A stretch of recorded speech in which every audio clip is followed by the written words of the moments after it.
Oh, right. We are live. We are live. I don't know if anybody's here yet, but if you are here and waiting, let us know in the comments that you're here for the Wave Kings live show. We'll give it a few minutes, let people roll in, and then we'll go through how we're gonna do this because we got some rules. We got some rules on how we're gonna go about this. There's 2 people at least. 2 people. Doesn't look like the event thing did anything. Okay, it might not. I don't know. It didn't explain it to me, so just post it. I'm glad to finally get crab references now. That is God, me too. It's gonna keep on keeping on. I'm just glad to finally understand Gree's Twitter name, honestly. Oh, we're live. Yes, thank you, YouTube. Thank you. Okay. Yes, nobody's showing up in the comments, so if you're here, say hi. Let us know. Don't be shy. Party people. We're really fun, I promise. We're not all probably really tired right now. Even though I think we all are.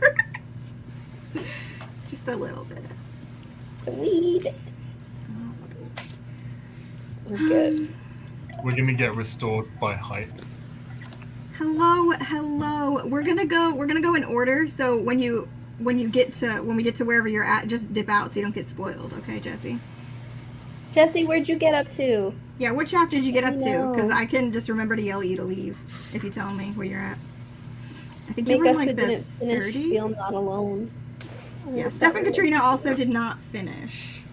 Almost. So This vlog is going to be interesting. It's mostly just me going, I love them. Okay, bye. Good. Yes, that's all I need for my Wave Kings vlog content. Hi, Haley. We love your support. Thank you for coming. Mid-chapter 60. Okay, I'm going to be kicking Steph out, at 50? And Katrina at 50. I already forgot, but I put it in the doc. 57? So Yeah. when I kick them out will be a good time for you to dip out, Jesse. So just kind of pay attention to when they leave, because it'll be a little bit before you need to not be here. And if anybody else didn't finish Wave Kings, but you wanna hang out with us, we're gonna chat in order. We're literally gonna go chapter by chapter. So buckle in for the 75 chapter ride that we're about to go on. So yeah, in the chat, please don't give any spoilers for things later on in the book until we get to that in the discussion, since we're gonna have. Oh no, the storm is back. Let's hope my internet doesn't cut out. Hi, Storm Steve, I've been with you like that. Josh was teaching me about D&D. Hello, Great. Ez. Thank you. Yeah. But yes, so no spoilers in the chat for things that we're not discussing yet, because we're going to discuss in order because Katrina and Steph have not finished the book. So don't reference any of the big shit at the end. Okay, we're going to get there. Just be patient with us. Okay, wait till we kick the kids out, and then we can have the parents meeting where we talk about all the shit that happens at the end of this book. Casey is Risen, who you don't like, as I remember. Casey's the captain, right? No, she's Risen. No. I'm Risen. Risen. With the It's an grass. interlude Look character. at my grass. It's in the same interlude section as Axes. It's right before Axes. Also, I'm very allergic to grass. But yes, Casey could be mistaken for any Thalen with those eyebrows. Casey, you are going to be an adorable old person. Let's say that right now. Oh my goodness. I hope so. Oh. I'm gonna be a very grumpy old person. I love that. And it'll be so cute. But yes, no spoilers for anything past the Way of Kings, and don't spoil anything until we get to that in the discussion. Just kind of follow along with us, talk along with us as we go. And if you haven't read any other Cosmere books, I don't think we're going to reference anything too much, but we might, so, just fair warning there. We're getting to that point in the Cosmere where it's like, it's all coming We're there now, yeah. I've read Way of Kings 15 times, Jonathan, so I know where everything is. I lose that credibility in books 3 and 4. Thanks for stopping by, as we love you. All right. Yes. Okay, what else did I need to do? So do we want to do our actual intros now that I got all the spoiler shit out of the way? Intros. Alright, so I guess I'll go first because I'm first in the lineup here. I am Bree, also known as Axes for the time being, one half of the channel Books Before Death, which is where you are now, where Casey and I pretty much only talk about the Cosmere, but I promise we're going to talk about other books in the near future. One day. Yeah, someday we're gonna get back to normal booktube content, but right now we're just like a generic shardcast. 2022, we'll be back. 2022, we'll be back, but there will still be Cosmere content. Don't be fooled. It 2023. never goes away. We'll be back to Cosmere shit. Yeah. So Casey, on to you. I did it the correct direction. I'm Casey. I am the other half of this channel. I am currently Krista's Risen, who is an interlude character. She's a Thalen, that's why my eyebrows are ridiculous. And yes, I did tape extensions, cut them up, and tape them onto my face. So, just to let you know. Friends, you're I'm Anu Spencer from the channel Sphinx Reads. I do book reviews and read pretty much anything. That's all. On to you, Steph. Hey, what's up, guys? My name's Steph from the channel Coffee Over Apples. Read mostly sci-fi, horror, fantasy stuff, and run a sci-fi book club with Max that way. So come hang out with us if you want to talk sci-fi. Hey, Max from Max Reads. I do single book reviews on my channel, and I read whatever I want. Hi, I'm Katrina. I read a lot of contemporary young adult fiction, romance, nonfiction, and comics, because superheroes are cool. Yeah. And yes, everybody's links to their channels should be in the description down below, so if you're not already subscribed to these lovely people, go do so right now. We'll wait for you. Just go do it. Go do it. Just go click the links, hit subscribe, come right on back. It's fine. Yeah. Alright, so, do we want to... I need to... Casey, you're going to be in charge of comments, because I need to move my mouse to the other laptop. I have two computers in front of me, guys. We're getting serious. So nice having a team. You guys are so organized. Okay. It's nice to have two people. It is. All right. Okay. So the book starts off with a lovely prelude. It just kind of drops you in with literally all kinds of things being mentioned with no context whatsoever. So we love to see that. It's like Thunderclast. What the fuck is a Thunderclast? I don't know. Tell me more. And so you leave with the only information you really get from the prelude is that like these 10 people made an oath pact to hold back an enemy in the war, and then they're breaking it.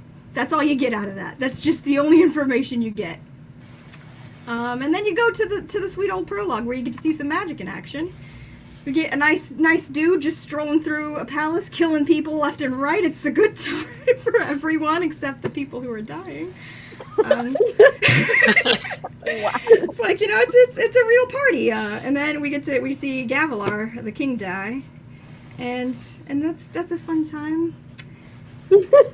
It's all fun and games on Roshar, I promise. Definitely. Even in the prelude and the prologue, though, I feel like you can start implying stuff.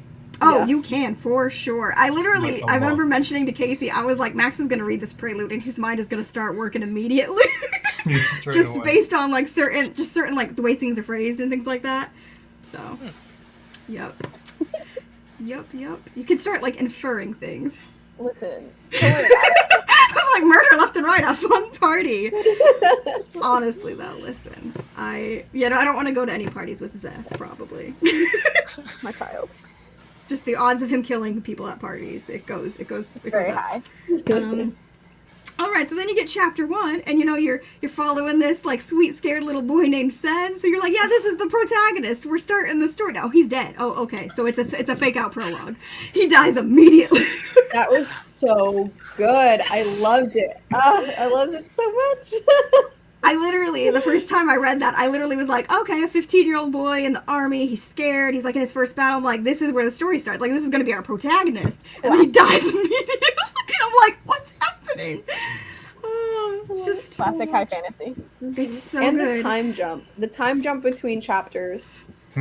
Yeah, you get basically it's like 4 prologues before you really get started. You get your prelude, and then your prologue, and then your fake out prologue.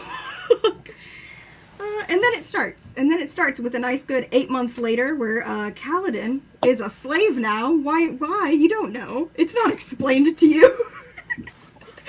So yeah, he's just kind of chilling in his slave cart. He's got a little spren following him around. You don't know what that is yet. You're just like, okay, cool. And yeah, You do see some big old crabs, though. You start to see some big old crab, nice good chulls pulling some carts. Oh, we love a chull. We love Those a chull. crusty boys. Those crusty boys.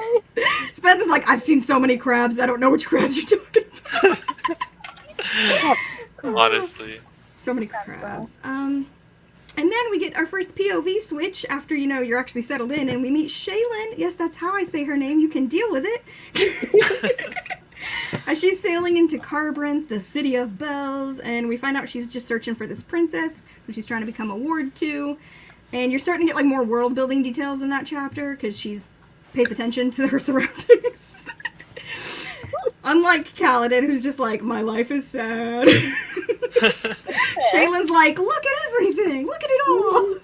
The chapters with her, though, you can start to, build the ecology as well. Absolutely. Just from what she's saying, you can imply stuff about she gravity, really about paints oxygen the picture. content. Yes, everything. She really gets you going on the actual world building. Yeah, she's the first one that really kind of starts bringing that to the page in her chapters. You get more of it, at least, in her chapters, as you start.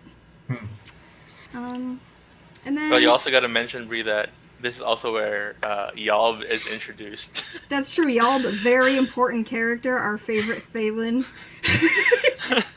We all love Yalb in this house. Yalb. It's a good. Yeah, my boyfriend Justin, that was his favorite character when he started reading Way of Kings was Yalb, and he called him an eyebrow dwarf because that's just how he pictured the Thalens were shorter, dwarf-like, but with long eyebrows. So he always referred to them as eyebrow dwarfs. It's a good time. So Casey's an eyebrow dwarf. Yeah, and then after that we see Caledon he's having more big sad times.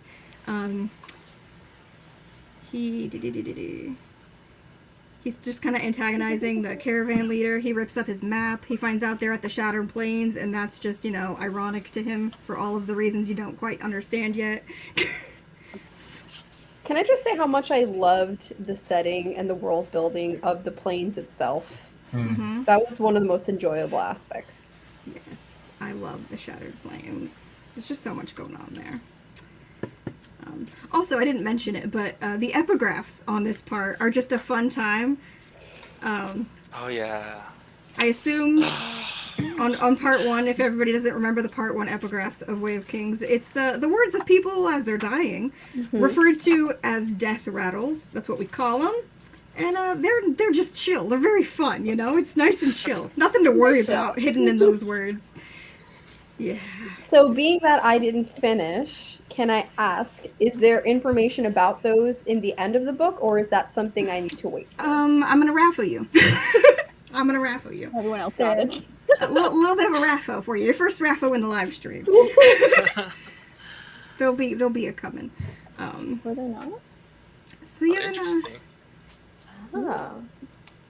oh yeah, Is that from Way of Kings Prime? Yeah, that's from Prime. I have blacked out all the details I've learned from Prime because I don't like most of them. Sanderson did release a Way of Kings Prime that shows one of the very early drafts of the Way of Kings. It's very different. It's very different. And not as good. It's definitely just not as good. The writing, not even just the plot points that are different, the writing itself you can tell was just also not as good as what we ended up getting. But yeah, then after that, we meet the most beautiful woman in the world, Jasna Colin. Shaylin's immediately simping over her, as she should. Yeah. And then we find out that Shaylin doesn't get to immediately just become her ward. She still has to test for it. Because Jasna demands perfection. And then we see soul casting for the first time on screen, turning a rock into smoke, which is super neat. And then we learn that Shaylin's real plan is to steal her soulcaster. Yeah. Plot twist. Plot twist. Yeah. And then we get back to Caledon, and he's thrown into the bridge cruise. He's immediately thrown on his first bridge run with no warning, no preparation, and we get to see how roughly the people are being treated in this sect of the army, I guess you should say, the slaves of Sidious's camp. And then you get your first glimpse at the Parshendi in this one. Good old Parshendi. Okay, so I have a question about the bridge runs, because I still do not. I can't picture how the bridge runs go because like they go. I don't know how they do it. Okay. How like deep are the chasms and like how do Oh. they like? The chasm sizes vary. Like some of them are more shallow, but the shallow ones are still like 50 feet deep. Mm-hmm. And then there's ones that are much deeper, and then obviously like the gaps across them are. I don't know if it states like how wide they are, but they're wide enough that the humans need a bridge. They're too wide to jump. Like the human scouts use like poles. They like pole jump over them to get over them. The scouts do, and. But if they're like holding underneath the bridge, how do they get the other side of the bridge to the other side of the Exactly. cavern? I assume, they sit it on the ground and then they push it across. The way that the way that That's how I it's imagined described. it was like a U-boat, a U-bridge, because I figure once they push it, the front part would start to dip down, but if it's lifted up, by the time it gets to the other side, it might just like even, so they can. If that makes any sense, that's just so. Then when they were carrying it, I imagined it as if they were carrying it upside down because they couldn't see, so it's like they're carrying this cover, this U-shaped cover, and then they flip it and push it. That's because like the way that they're like underneath it, they're all holding like little bars and things. Like the bridge on the top has to be flat, so like they're holding the bars underneath. They just push it across is how it's described, which. It doesn't like in theoretically it's like that doesn't. I don't know how that would work. So you have to just don't think about it too much. It's fantasy world. It works. I always assumed that it was very light and had like long poles on the end to like catch the other side. Yeah. I don't know if that makes sense. Yeah, I assume it does as well. But I don't know from the off the top of my head. I did not put one in the drive, but if you want to go find one while we're chilling here, because there's ones out there, I'm sure. I don't think I did. Where are we? I love it how when we try to get logical about fantasy books, it's like, no, we don't get logical, it's fantasy. But then when we get into the theory of the fantasy, it's like, no, this happens and this happens. Like, see, no, it's like, I don't know. There was definitely a moment, which I don't know like how far into it was. I won't bring up what it was, but where Max was like, "This doesn't make sense." It was about like a sketch that you see in one of the images in the book, and I was like, "Listen, don't take it up with me." And I was like, "We're like, it's a fantasy world. It doesn't have to fit like what ecology, And Max was like, "But no, this is what this was, so this should make sense." And I'm like, "That's not on me. I didn't draw it. Okay, it was not me." It's like I don't know what to tell you. I'm not the artist. But yeah, it was really funny. You were like so upset about it. It was really funny. Yeah, it was a good time. So in the next chapter we see Jasna. She turns Shaylin away, but Shaylin comes up with a new plan to get her to take her on as ward, and then we see her doing her art for the first time, and we meet Capsule the Ardent. And then Jasna is furious. You're wrong. No. Jasna is furious that Shaylin is still there, and she sends her away. And Shaylin runs off, tries not to have an anxiety attack, and then she gets called back because the bitch forgot her money. Like, how privileged can you be that you just forgot you left your money there on the table? I swear. My ass would never. It's too broke for that.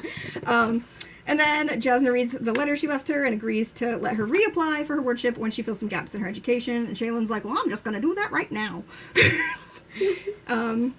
And then she goes to get some books from some merchants. Yalb does some fun shenanigans, trying to like fake out the booksellers to get them to like discount her books, which is a good time. I love Yalb. He's fun, especially when Eli is having a time in comments. Oh, sorry, I'm looking at bridges. You have to deal, Eli. You have to deal. We both say it like that now. Oh yeah. Sorry. Casey has always, like, since, like, day one, I've converted Casey to all my pronunciations. I think I finally forgot you to say Navani correctly, which is the correct way. Casey used to say Navini, which is not even how it's spelled, okay? So I fixed Casey. I fixed her. Listen. I fixed her. I think I found a good picture of the bridges. No. Yeah, then Jasna decides to let Shaylin stay as her ward. Then we learn more about the bridge crews and how shitty Bridge 4 in particular is, and Caledon's big sad times continue.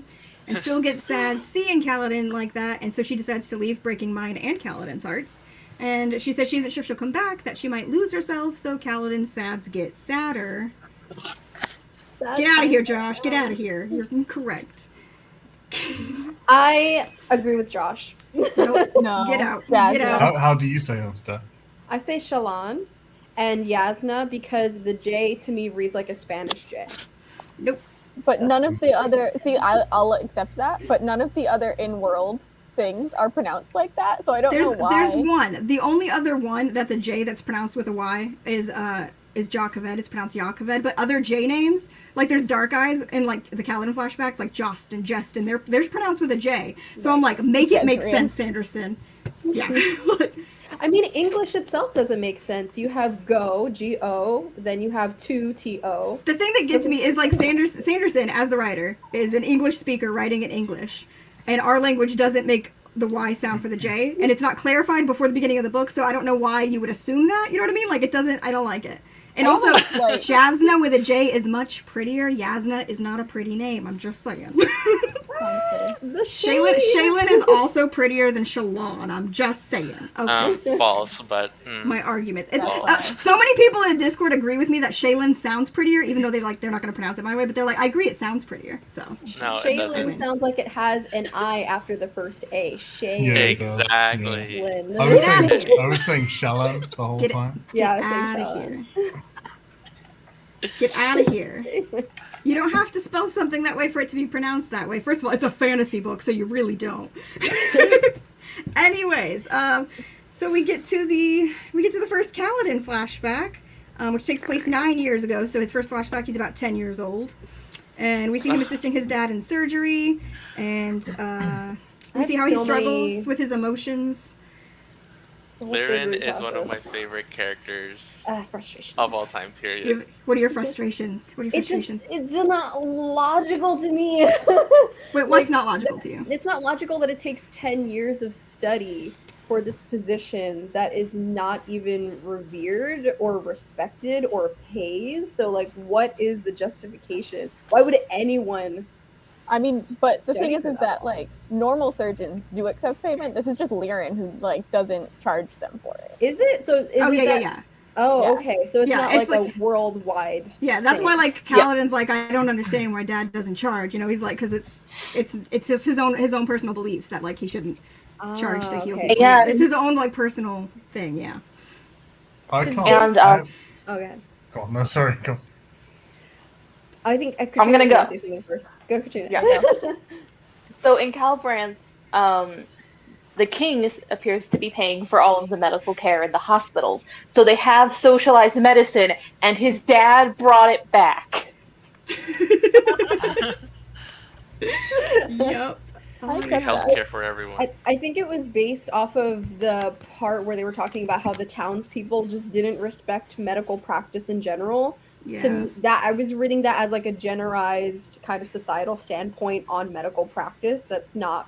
No, I think it's like. I think it's more of like the small town like Dark Eyes who are like superstitious, you know, and things like that. I think it's more of just like those kind of people. It's not just like all of society looks down on medicine. I don't think. I think it's more implied to be like those kind of people. The thing I couldn't wrap my head around is the fact that I with the amount that it is rammed home that scholarship and study are female pursuits, I do not understand why surgery is a masculine art. I think it's because it takes both hands, and also because it deals with like cutting up bodies and shit, and the ladies aren't supposed to have sharp things. I guess. I don't fucking know. Honestly, I'm not really trying to justify it. It doesn't make sense, but we had that discussion in the Discord, and that was like the reasonings we came up with. We're like, well, it's definitely a two-handed practice, and like all the ladies have the safe hands and knives. Yeah, exactly. And knives. Oh, I love this. And Lyrin is just a funky dude.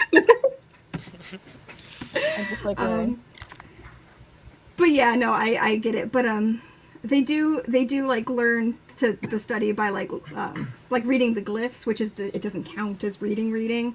So like they can like actually study like obviously all the things they need to study, but while cheating. It's so weird. It's real weird. I'm not saying it makes any sense. They got a lot of weird stuff going on, but yeah, they have several things that they just ignore the other stuff for. They're like, this one thing is okay. Yeah. They have their personalized exceptions. 100%. I mean, just like regular society, right? Exactly. It really is a reflection when you look at it. No. Yeah, no. There's a lot my of... fake hand was out. I'm so sorry. Casey, scandalous! That was so inappropriate. I know. Casey, how dare you? Showing Next your thing you know, left you'll be hand naked, on Casey. screen. God. I'm sorry, my Jesus. left hand is only available on our OnlyFans. OnlyFans Oh my safe God. hands. If someone made a Way of Kings OnlyFans and it was all just slow pulling off of gloves, I would die. That would be amazing. Eli, I can ban you from this right now. I can do it. I have the power. LeBron. Get out of here. Get out of here. Oh no, Katrina. It looks You like accidentally you banned did. Katrina. I did not ban Katrina. You said get out of here, and Katrina went. Katrina was like, oh shit, okay. I gotta leave. I assume Katrina will get back I think in. their video was just probably Yeah, messed up again. there they Okay, are. bye. Okay. It looked like I just kicked you out, Katrina, because I was like, get out of here, and then you left. Making me look bad is what's happening now. Oh, it's funny. Wow, Eli, you Yo, you must are so suffer. dramatic. Get out of here. Drama. Anyways, in this flashback, we get to see, like, the contrast of, like, how, like, It's logical accurate. and calm Liren is with the surgery, whereas Caledon's, like, all emotions, and he can't, like, not feel his emotions when, like, people are hurt. And then, we see that Liren plans to send Caledon to Carbranth to train under the Master Surgeons. You also see that none of the plants are actually plants. There's not a single plant that's a plant. Technically true. 100%. What about my grass? Actually, I was about to What about my say, there's a pot of grass in this book. Oh, that's shin grass, though, isn't it? It's shin It's grass. dumb. It's dumb grass. It's dumb shin grass. Dumbass grass. Eli, what happened to last night when we were crying together and all spoilers? I feel betrayed. I told you, our crablings attack us. They really do. Bad children. So then after that, we see this is the dark moment for Caledon when he's properly given up and he chooses to go to the honor chasm to commit No. suicide. Lies. When you He's- think it gets dark, it gets darker. Don't lie to us. Oh, it does. Oh, it does, Steph. It does. My heart. But yeah, this is the first like real dark moment we see for Caledon, and then of course we have that beautiful moment when Syl comes back bearing a poisonous leaf as a gift because she thinks it'll make him happy, and it does because it's really sweet. And this ends up being like a turning point for Caledon. He has that dramatic line where he comes back and he's like, "I died down at the chasm, and this is my ghost." When he's like threatening Gaz, he's so dramatic, and I love it. Such an emo kid. He really is. He really is, and I relate. I relate, baby. Can't blame him though. No. I wish a little fairy brought me a poison leaf. I'd be well happy. Right? Exactly. So then he bullies Gaz into giving him the role of bridge leader, and he goes inside and learns the names of everyone in Bridge 4, determined to find a way to protect them. And then we get to the first interludes. My boy Ishik in the Pure Lake. This is fun. This is the first time you're like really seeing, not the first time, because obviously like Shaylin's in a different place and Caledon's on the plains, but like you're seeing something like way off that's just not relevant. A place. But it's cool. I love the Pure. I want to go to the Pure Lake. It sounds delightful. I need to chill there. Just nice, warm water, just as far as the eye can see, up to like your calves. It just sounds beautiful. Okay. I need to know why the fish give you powers, though. Why the fish give you magic powers. I don't have an answer for that one. I'll go ahead and tell you. I don't have an answer. I really think it's Six of Dusk related. Ooh. I never thought of that. I haven't read it yet, so don't tell me. I think yeah, it's I'll weird look it up. chemical. Gonna be honest. Did you say weird They're chemicals? killing the eagles by making their eggs too weak. I don't see why it couldn't work in this way. Nah, it's worms. It's worms, isn't it? Little parasites. It's worms. I don't know. All I do know is that in this interlude we meet Ishik. He's delightful, and he's meeting up with some mysterious foreigners who are having him search for Hoyd for them, which is just a nice, fun thrown out line there. Yeah. Did Are we did allowed anybody? to talk about those people? Okay. I swear I'm gonna broach it, but vaguely. So don't say anything. Did anybody have any idea who those three people might be? Do you have any thoughts on those mysterious foreigners? Are we allowed to say who we think? if you had a guess on it, you can, and if you're right, I will confirm if you want me to. I think it's the people that were sitting around the campfire that Kelsia ambushed. Mistborn, see your history? It was. I think it's got to be Chris and the other two, isn't it? It's not. No? Well, first of all, those three foreigners are dudes. All dudes. Oh, I mean, they all I'm sure Chris could pretend to be a dude and pull it off. I'm sure Chris she can could. do. She Chris can do whatever she anything. wants. She can do anything. But no, it's not. It's not related to Chris and Nas. Neither. Did anybody else want to throw out a guess there? Spence, don't say anything. I know you know. I know. I Do spoiled you- myself. Do you want me to tell you, or do you want me to Yes. to leave it? Let's just 'Cause tell them. I know Is it a Max doesn't spoil? like me to. It's not. It's It not. doesn't spoil anything. I don't. It doesn't really spoil anything, but I know sometimes Max doesn't want information until just like everything's done. You know what Has I mean? it been implied enough that I could have picked it up through logic? Yes. I thought that you might have. It's a very short interlude. I thought you might have picked up on something, but you appear not to have. So Okay. there's very tiny details in that interlude that if you're thinking broadly, you might Yeah. pick up on it. Broadly. Okay. But I'm. Do you want me to leave it for now, let you ponder, and I won't confirm anything? I can take my headphones off and count to 10, and you have 10 seconds to Okay. tell Does everybody else. everybody else want to know? Sure. Yeah, you guys Okay, don't want it. okay. Yeah, okay. Okay, go. Okay. Okay, so the three foreigners in the Ishik interlude are three world hoppers, one of who is Demo from Era 1 of Mistborn, one of whom is Caledon from Elantris, and one of whom is Bayon from White Sand. Done. That's all I'm gonna say about that.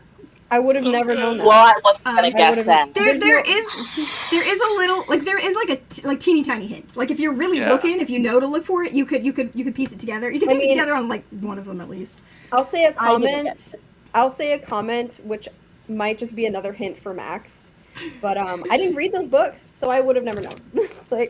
I mean, of Well, the two. okay, of the two that were yeah, mentioned. because the other, okay, Yeah. I got you. Those Max were is the not months like- I missed.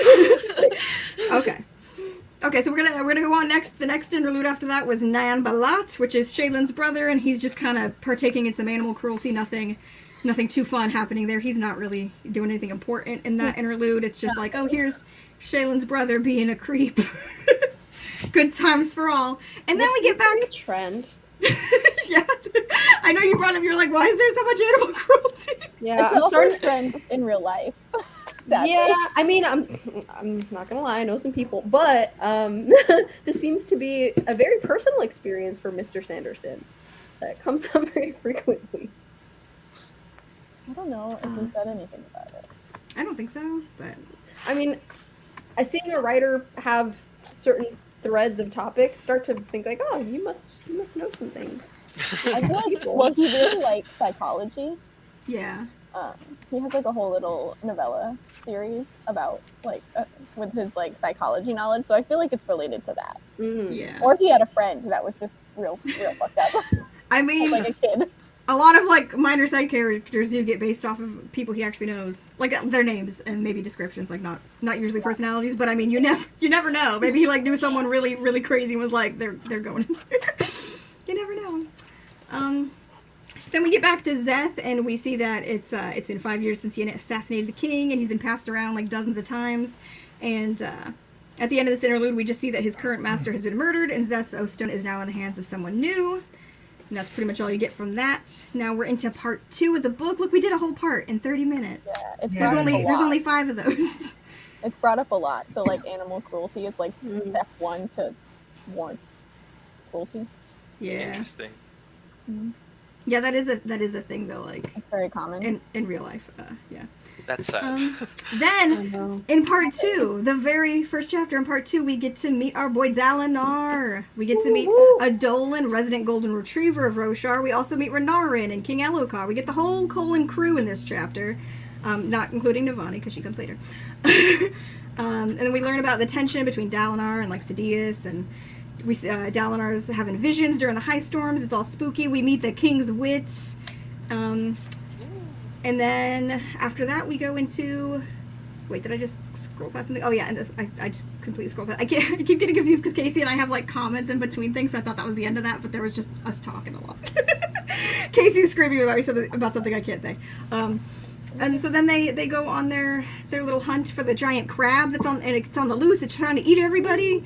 So then in the next chapter, that giant crab chapter was the one where I was like, this would make such a fun video game. I want to fight this crab. Steph's like, I want to fight the crab. Let me fight the crab. So cool. I just want you to know that there is a giant crab fighting game. And, it's not like what you would see on Roshan. It's not like that, but it is a lot of fun. It's really stupid. It's just called Crab Fight. It's just called like Fight Crab. Fight Crab Fight? Is it web based? It's on Steam. It's on Steam. I think it was like $10. Yeah, it was 15. I remember because I paid for it. It was fun. Maybe we'll do it like a game night one night, and we'll just play the giant crab fighting game. Honestly, I just want you guys to know because obviously they're called Chasm Fiends, but I wrote Crabum Fiend in my doc here, and then I wrote I'm hilarious in parentheses. I want you guys to all appreciate my pun, my Crabum Fiend pun. Thank you. I had to bring that to the table. Okay. So in this one we see a shard blade being summoned for the first time. We see Dalinar and Adolan just like ready to fucking throw down this giant crab. That's where I use the word Crabum Fiend. I love myself. We see Elcar being a dum-dum, bless his heart. And then Renarin rushing in to help, also being really dumb, but he's sweet. He's just trying to help. I am, thank you. Now you're back on my side. I see how easily you flip, though, Eli. I see. I'm watching. I'm keeping a tally. He's a teenager. It happens. So yeah, then Elcar is kind of like almost gonna die, and Dalinar loses his mind, and he does some cool trickery, and he catches the claw. It's pretty rad. And Adolan's like, oh my god, my dad is so cool.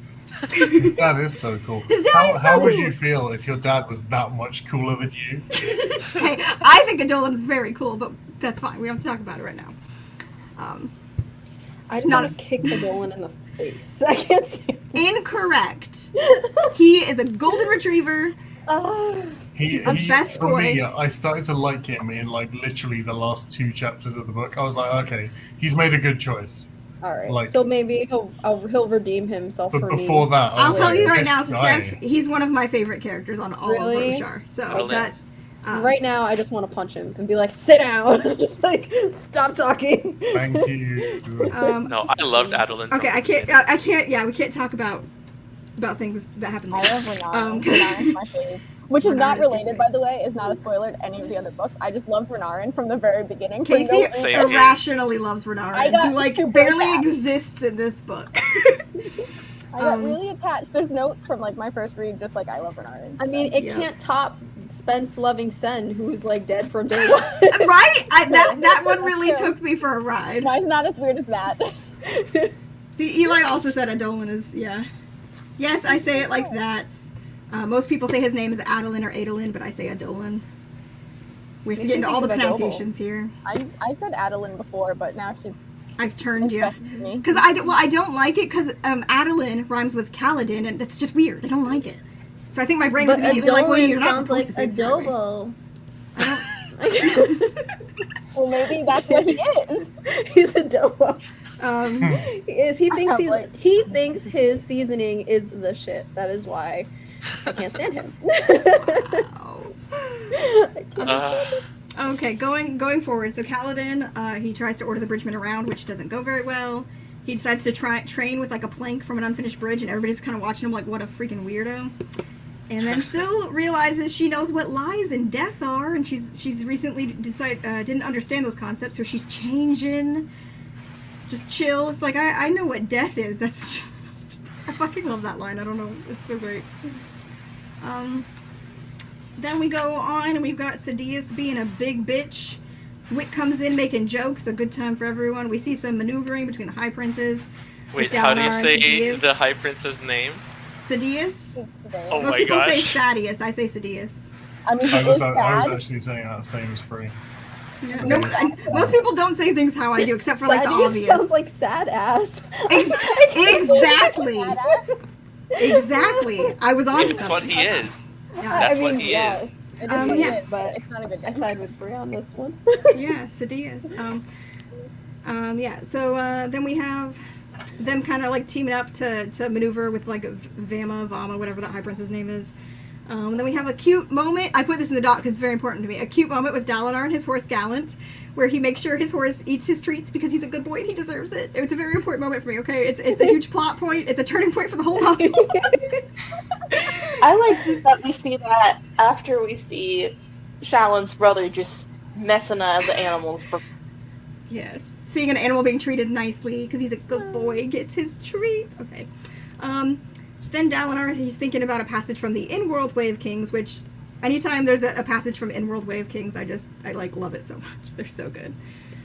They're so good. Then we get another Caledon flashback. This time we see him around the age of 12, hanging with his friend Laurel. She's clearly dropping hints about how she wants him to go become a Light Eyes so they could be together, and our boy is oblivious.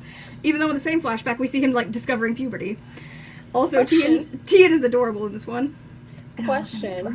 Yes. Since we know that Way of Kings is an in-world book, do we actually have an actual Way of Kings? Is there God, I wish. One day. I keep saying I want it because like every passage that is like quoted from like the In-World Way of Kings, I'm like, I would read the shit out of this book. It's just like so deep and interesting and good. But yeah, no, we don't have a fully fledged In-World Way of Kings, but I want one. It's on my list of things to beg Sanderson for. Like, please write it. So yeah, we see Tien kind of being like the one who helps Caledon out of his little depressed moments, and then you also get to see that like he's kind of struggled with that depression since like he was a little kid. And then of course he gets his ass handed to him by an older boy, and then he's like, I want to fight now. I got hit with a stick, and that was really cool. He's not a smart kid. Not a smart kid. Hang on. We do have wobs of people asking for it. I'm glad I'm not the only one. It makes me happy. So we got Caledon trying to get some medical supplies now that he's decided to protect Bridge 4. This is his first bridge run after making this decision, and we have the iconic moment of him taking the front spot from Rock when he didn't have to. I'm very emotional about it. Just, you're in my spot. And then after the bridge is set, we see our boy get to work on pulling the wounded out of the line of fire and trying to save them. Then when he can't carry someone, Rock and Teft go off to help bring the wounded back in. And I'm just like, my boys, stepping up. I love them. And we see Caledon heal the wounded as best he can, and he also loses one of them. And then we get to see a death rattle live and in person. Just a good time. Yeah. Rock is such a himbo. I love Rock so much. Rock is genuinely the goodest boy. Like, I have to say, those moments where he would just randomly explain shit from his people, I was living for it. He's like, this is like my thing. I'm like, yes, tell me about your thing. I know, right? Honestly, I just constantly want more Horn Eater stuff. I wanna just live there. They sound like fun people. Live with the Horn Eaters. Honestly, they're having a good old time up there. They are. So next up we see Adolan looking into the torn strap while on a date. His date does not go well. Dalinar promises Renarin he'll give him the next set of shards he wins. Adolan goes to the Ardents to see if his daddy is demented, and Dalinar has a nice chat with Elokar and talks about maybe abandoning the Oath Pact, and Elokar isn't interested in this plan. Dalinar asks to become High Prince of War, and he's also not into that plan. And then he's on the way back to his camp when the storm hits. So we get to see our first vision, which is exciting. Before the vision, in that chapter, he also confirms pigs and chickens, which lends to my theory of humans coming to Roshar as part of an exodus from somewhere else. Because it doesn't fit with the rest of the ecology at all. My light just flickered. Did your light attack me? The lamp in the corner, it literally just flickered, and I'm like, oh, the storm is still raging. I hear it now. Okay, cool. Poor father's angry with you. Clearly. Hopefully my internet doesn't go out, and hopefully I notice if it does. I'll text you. Keep making noises, so if I stop hearing you, I'll know what happened. Look at all those chickens, exactly. Yeah. Also, I love that, like, when we go into this, like, this is the first vision that we see of Dalinar, but, like, it's explained that, like, he's been doing visions for a hot minute, so I like that it's not, like, his first vision. We have to see him kind of stumbling through it without having any idea. Like, I like that. That it's like, yeah, he's been doing this for a minute. He's just writing out these visions. So this vision we see, he's got this, like, tiny child who's scared. Next to him, inky, creepy monsters are attacking. He takes the kid and runs back to find his like wife in the vision. And then more monsters are attacking, and they make a run for it, and then the Radiants come in their beautiful glowing armor, looking all badass. So much random shit said without context in this vision. And then we get God's little note that he leaves behind. And it's just, you know, I wish I could help you. Like, it's just so ominous. There's just no context for any of it. Nothing there. It makes me happy. It's like, you're not making any sense. Yeah. And just like getting to see Dalinar just kind of stumbling through and confused by everything is a really good time. Confused by everything. And then we get another Caledon flashback when there's like a small child who was injured from a fall, and Caledon tries to save her by himself. And it's like a really emotional scene because like he's just kind of going through the motions, and he's like so proud of himself that he like knew what to do, and his instincts kicked in, but like she still dies, and he's very emo about it. Yeah. And then we have they're back at the barracks, and Caledon's attending to the wounded that he brought back from the bridge run. Hauber, the sweetest man, is so thankful that Caledon saved him. And Syl asks Caledon what madness is and why men lie, and Caledon does not have good answers to these questions. He says, all men lie, and that's how it is, and she kind of goes all vague and says that she doesn't think that men were always like this, but then she kind of loses her train of thought, so it's just, like, fun stuff. Caledon learns he's not allowed to feed the wounded, so he asks the others to help split their meals, and then Rock comes through, and together they kind of bully Teft into also helping them with their shenanigans. I just love them so much. Then we get a feast, and Wit is there. He insults every Bright Lord except for Dalinar, and he warns Dalinar of the rumors about him. And then she shows up, Navani, queen of my heart. Dalinar is so unsettled by her. He's like so unsettled. And you learn about his lifelong crush on this lady. What was that stuff? Speaking of food, I was thinking about how there's that delineation between what kinds of foods people women's eat. Like, food and men's food, women's, yeah. I was like, so either everyone has extremely high blood pressure or is pre-diabetic. I could not survive like that.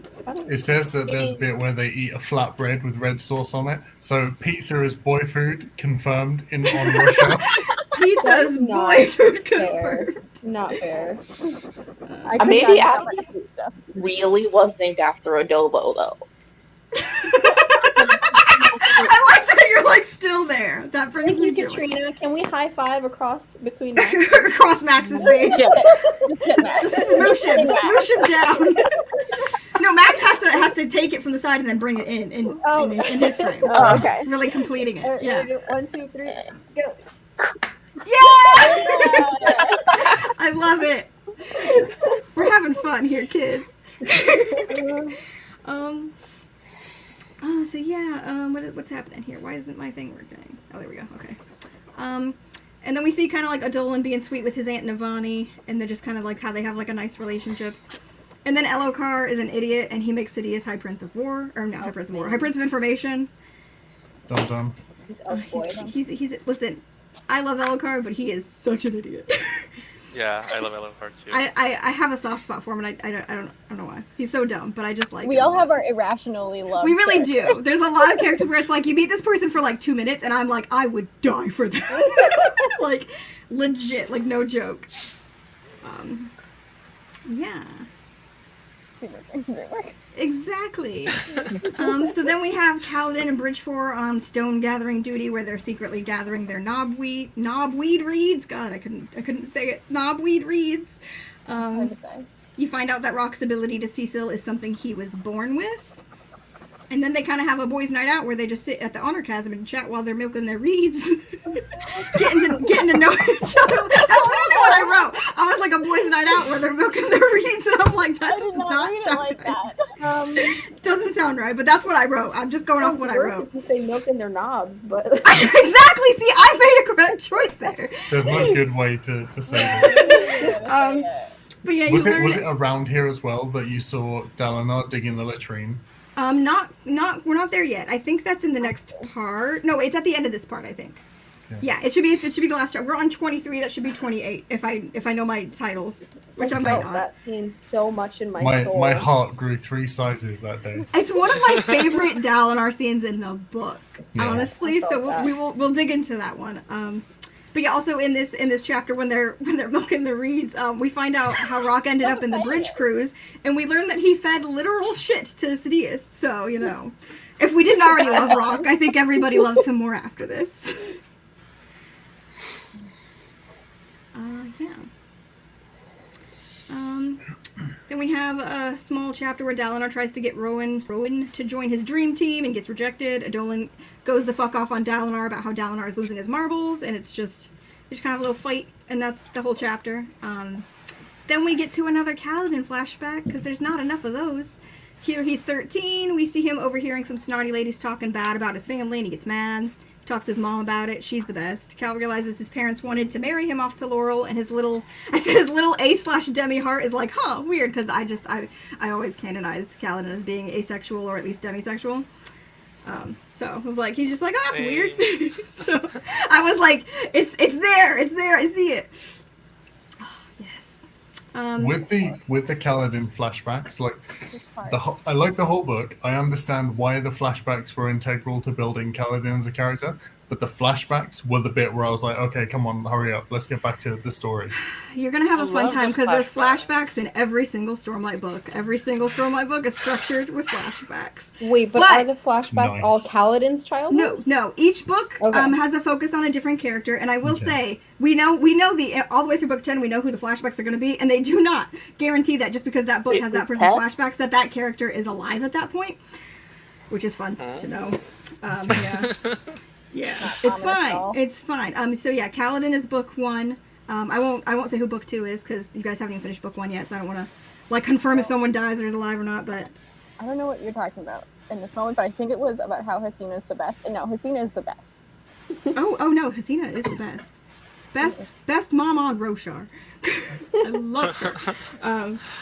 So yeah, and then in this flashback we see the new city lord coming into town, and he's he sucks. We clearly see that he sucks, so that's just ominous.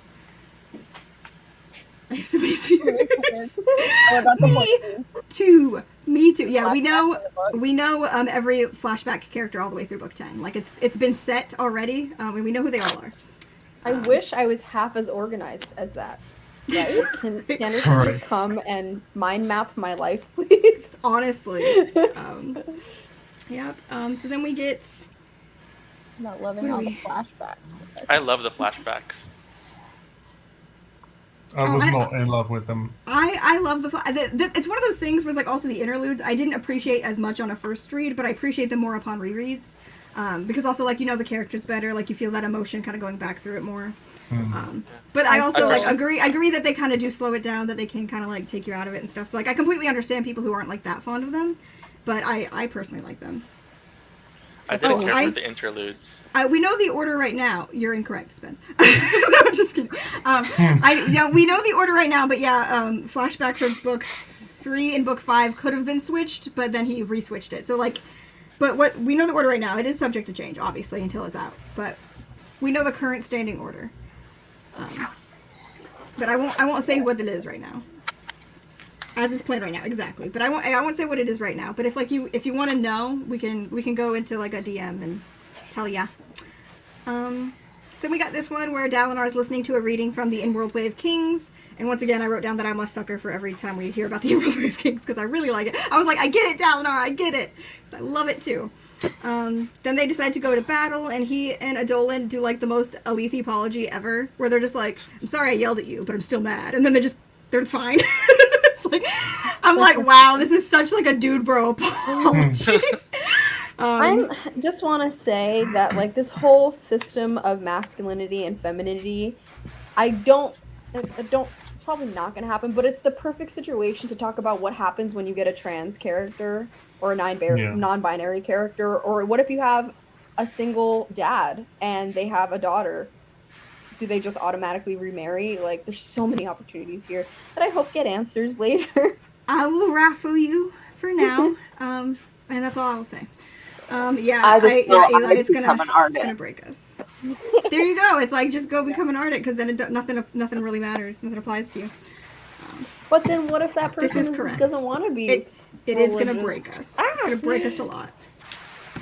Fine, don't worry about it. So yeah, then Dalinar and Adolin, they go off into battle, and he starts to feel disgusted with all of the bloodshed. And then he notices a Parshendi Shardbearer watching them at the end of the battle. We go back to Caledon, and he sells his knobweed sap to the apothecary and gets some sweet, sweet coin, aka money balls. It's my favorite thing that's been said in like any of the channels yet was just you being like, look at these money balls. Oh, that is so true, Eli. That would have been a good opportunity. Mm-hmm. It could have been. We could have had it all. No. So then, yeah, I already lost where I was. And then we see them going on chasm duty. It's the first time we see them in the chasms, but it's implied that they've already gone on chasm duty before. They're basically grave robbing, which is super chill and fun. Caledon tries to get the others to join in his conversation with Rock and Teft, and sweet little Dunny joins in and sings a song. And then the other bridgemen are being a bit douchey, except for my boy Drahe. I would die for Drahe, okay? I love Drahe. I would die for Drahe. Okay, I'm sorry. there's like, I love all of Bridge 4, but I do have like a few nitpick favorites. Yeah. Drahe's Teft is my favorite, but Drahe's up there. Teft's my favorite too. But Drahe's also up there. See, we're on the same team here. We're on the same team, Spence, for once. And then we have the scene. This is one of my favorite scenes of the book. I'm not gonna lie to you. Caledon picks up a spear, and we have one of my favorite moments. He goes into his kata, and it's beautiful and breathtaking, but just the line, like, I get chills every time I read it. Like, I'll just sometimes go back and read this line, and I'm going to read it to you because I can't help myself. You were not shocked when a child knew how to breathe. You were not shocked when a sky eel took flight for the first time. You should not be shocked when you hand Caledon Stormblessed a spear and he knows how to use it. I just eat that shit up! Oh, it's so good! That's literally one of my favorite moments. And then, like, when he comes out of the kata and everybody's just, like, in awe, just staring at him, like, what the hell just happened? And he's annoyed that they're like he got a little carried away with it. And then they go cut up a Parshendi corpse, and they find out that the armor they wear is actually grown from their bodies. Pretty freaking hardcore. It's very cool. And then later that night, that, yeah. later that night, he has Rock as his secret weapon, and they cook their first stew. Oh wait. First stew. How else would you pronounce kata? Yeah, is that not how that's pronounced? So that's a real word. That's how I also pronounce it, yeah. Kata. It is a real word. Is it kata? I would not say that as kata. I would say kata. I could be wrong. I don't know if I've ever actually heard it now that I'm thinking about it. Yeah, I'm looking it up. Steph, figure it out. How do you actually pronounce it?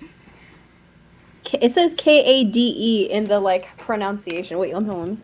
Kata? Oh, wait, I have it. Hold on. Kata. You heard it? Kata. Yeah. Kata. Oh, I say kata.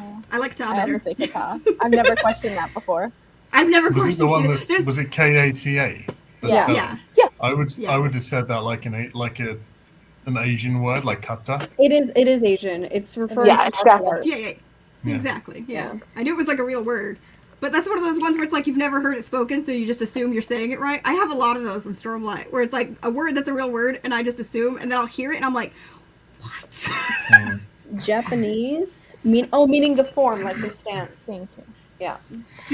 When he's teaching the other people, and he says that combat begins with the feet, I was like, yeah, this boy knows what he's writing. I know. Everything about Caledon. He must do so much research into everything. Oh, he does. Like with like the surgery stuff and things like that, like he'll have actual people be like, no, this isn't how that would work. Like you wouldn't sew this up, you would do this, and like he gets a lot of help from people. Like with the Skyward series, he got like real pilots to help him to figure out like the G-force and stuff like that. Like he gets a lot of beta readers who are like specifically in those fields to work on those things. Not just the sensitivity readers. So then when we're trying to figure out bridges, saying it's just fantasy is not a logical answer. Thank you, Steph. Thank you. Exactly. I posted, a picture in the Way of Kings. Okay, but where in real life are people toting bridges across a shattered plains? Okay, make that make sense. Okay, because that's not a real world thing you would relate to. Okay, here's the thing. If Sanderson can handle like ecology and how all that works, he can handle a bridge. There's a picture in Way of Kings all spoilers, and if you don't scroll up, you'll be fine. It's all spoiler barred because it was Max doing stuff. But Way of Kings all there's a spoilers. picture in there, and I think it looks like it would work. Let me go see. I think what there you are posted. there are a lot of different ways that it could work. I'm just curious Yeah. as to which one it is.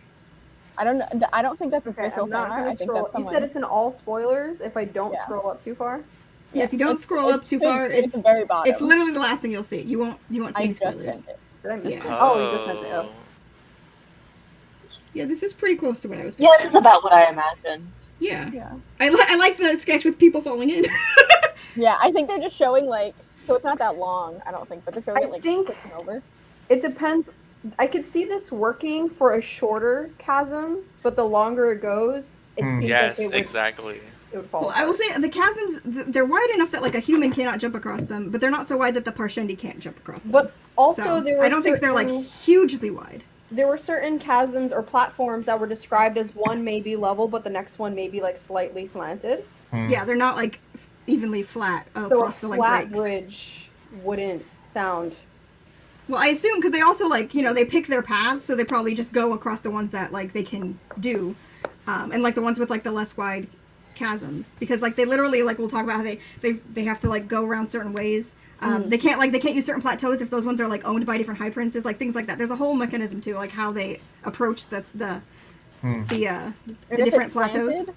planted, I always just assumed that they either have someone like securing it in some way because they do say they have to like secure it in place, don't they? Yeah. I would guess if I had to like guess how it was going to work, I would say they carry it, plant the front end in the dirt, and then push the back over. That would be how I did it. I don't know. I think isn't that kind of like how the think that's mechanism for how like the bulbs Dalinar's like do it. siege bridges work? Because like they're like lowered down, like they're on the whole thing. But Yeah. yeah, with the ones that they're like the mobile bridges, I don't know. Listen, I don't know nothing about no bridges. I don't know how to design a bridge that leads to people dying, and I guess that's really my fault. It's true, they're not good bridges. So Yeah. their design may be flawed. 'cause Okay, they're the so best bridges. so we got to the rock. They have their first night of stew, and then the next morning, almost all of the bridgemen join him in his training. Not all of them, but most of them. So it's like a turning point. Bridge 4 is basically his at this point. I also always want stew when I read this book. I know. Are we at my favorite stew scene yet? Because that one just stole my heart. Like, Probably not, because we're only No, on that was like the chapter first 8, one. I 28. love I said that. chapter 8. We're on chapter 28. Sorry, I can't read my own shit. Okay, so here we have the good old Latrin scene. We have Dalinar very obviously putting a Dolan in charge of shit and testing him. Dolan's very worried about it and feeling guilty for causing Dalinar to act this way. Then Dalinar decides to dick a Latrin while working on making his final decision on abdicating in favor of a Dolan. That's not a word I've ever heard someone say. No. I told you there's a bunch of them in Stormlight that are like words I've never heard spoken that I say incorrectly. I just did not know Kata was one of them. I also didn't Oh. know that that was one of them. What, Yeah. like latrine? Are you talking about latrine? We're talking about latrine. Yeah, I said, what did I say? Doesn't that what I said? Latrin. Latrin? Latrin. Oh, that's like potato. That's not even that bad. Banana, That's banana. not even that bad. Okay. I thought Listen, it was we bad. have worse ones. We have worse ones. We have way worse ones. We don't need to stop for that. But yes, we have. It's literally one of my favorite early Dalinar chapters. His like whole thought process, like how smart he is, and just like piecing together like his decision there, and how so sure he's like doing the right thing, but he also knows like if he is going crazy, like if he can't like trust himself, and he needs to like make that decision to not be in charge, so they can like remove him if he's just so smart in the scene, and his whole thought process is so great. I love the whole scene. But also, I wish that I could just put on some fancy boy armor and just like hammer on the ground for a while to feel better. I feel like that would help me as a human. Right? I It love really is. also when there is a character that reflects on the fact that they were not a good person before, and he is really not happy with who he was. Oh, he's the best character, best boy. I love Dalinar. He's such an interesting character. Yeah, He is. Like, even if I didn't love him on a personal level, which I do, I would still think he was just like a super interesting character. Speaking of interesting characters, I feel like for me in this book, just in the one book, all the characters are like more memorable than everyone in the whole of the first Mistborn trilogy. You're not wrong. Agree. Yeah, They they're have. you get a little bit deeper with all of the kids on Roshar. Yes. Roshar is the deep place. The deep place. Even like the lot side characters are like so well fleshed out. Yeah, Like, they're- really. Yes. Like the interlude Yes. characters that you get like one-offs from. You're just like, I Mhm. love the interlude They're characters. so memorable. I love them. Oh, So it makes sense that I love Sen. that one does not make sense. I can't justify that. Mm-mm. Can't justify it. But also in this chapter, Navani strolls up and is like, "Bro, you stood me up. Like, what are you doing?" And Dallin was like, "Oh my She's god, so she's so thirsty. hot. She's so thirsty. And he's so Thirsty. horny for her too." He's like, "I can't make eye contact. Don't make eye contact." It's so great. I want to ship them so hard, but at the same time, I feel like I don't have enough information yet to know if there's something here that shouldn't. That's like forbidden. Oh, I don't trust Navani. I don't trust her. Something's up. Yeah, I also find it a little bit weird that that's her brother-in-law. And it's like, oh, you've been eyeballing him the whole time. That's also a little. How I feel about that, but It has been like 7 years though. Yeah. Yeah. 7 years It's since- been a hot minute since Gavilar died. Her actual husband. Yeah, but she still was like, yeah, I've had my eye on you for like 20 years or something like that. Like even if it was different degrees, still Sorry. there. Eli just said something that cracked me up because I didn't even remember for like 2.2 seconds what character he was talking about. It's fine, don't worry about it. But I have to say for like the what were we talking about? The Navani thing. It's mentioned like at one point that like at the very beginning when she first met both brothers, it was between the two brothers, and she ended up picking Gavilar. That's Yeah. what I'm saying. So it's not like after Gavel was faced, whatever. Gavilar. He doesn't. No one cares. No one cares about him. It's We not don't like care. after he died is when she started paying attention. So she's like, no, I chose between you, but I really wanted you, but I didn't choose you. But you know, it's been like 20 years, so I'm like, I might as well move now, right? Like, yes. Hey man, you know it's Wow. following her dreams. I'm just saying. I support a Look, bitch. she has 2 adult children. I think it's finally time. Right. No, it is time. I agree. It is time. I'm There just is saying, an- I peeped that. Ted there He King. has has been an like, explanation. hey, brother-in-law, wink, wink. No, there's more of an explanation stuff, and I don't think you've gotten it. But there's more of an explanation. There's a bit more like they talk about it a bit more. King Gavin. That brings me joy. We can just call him Gavin. No one cares. Gavin. But yeah, like you'll get a little bit more on like just that in general, like their past, like what was going on between their And you get it like their whole in this book. situation. There's like a Yeah. There's a brief, like deeper explanation of things, Cool. which I don't know if it'll like make you like it or hate it more, but there is more information. Is what we're I saying. hope it's not it.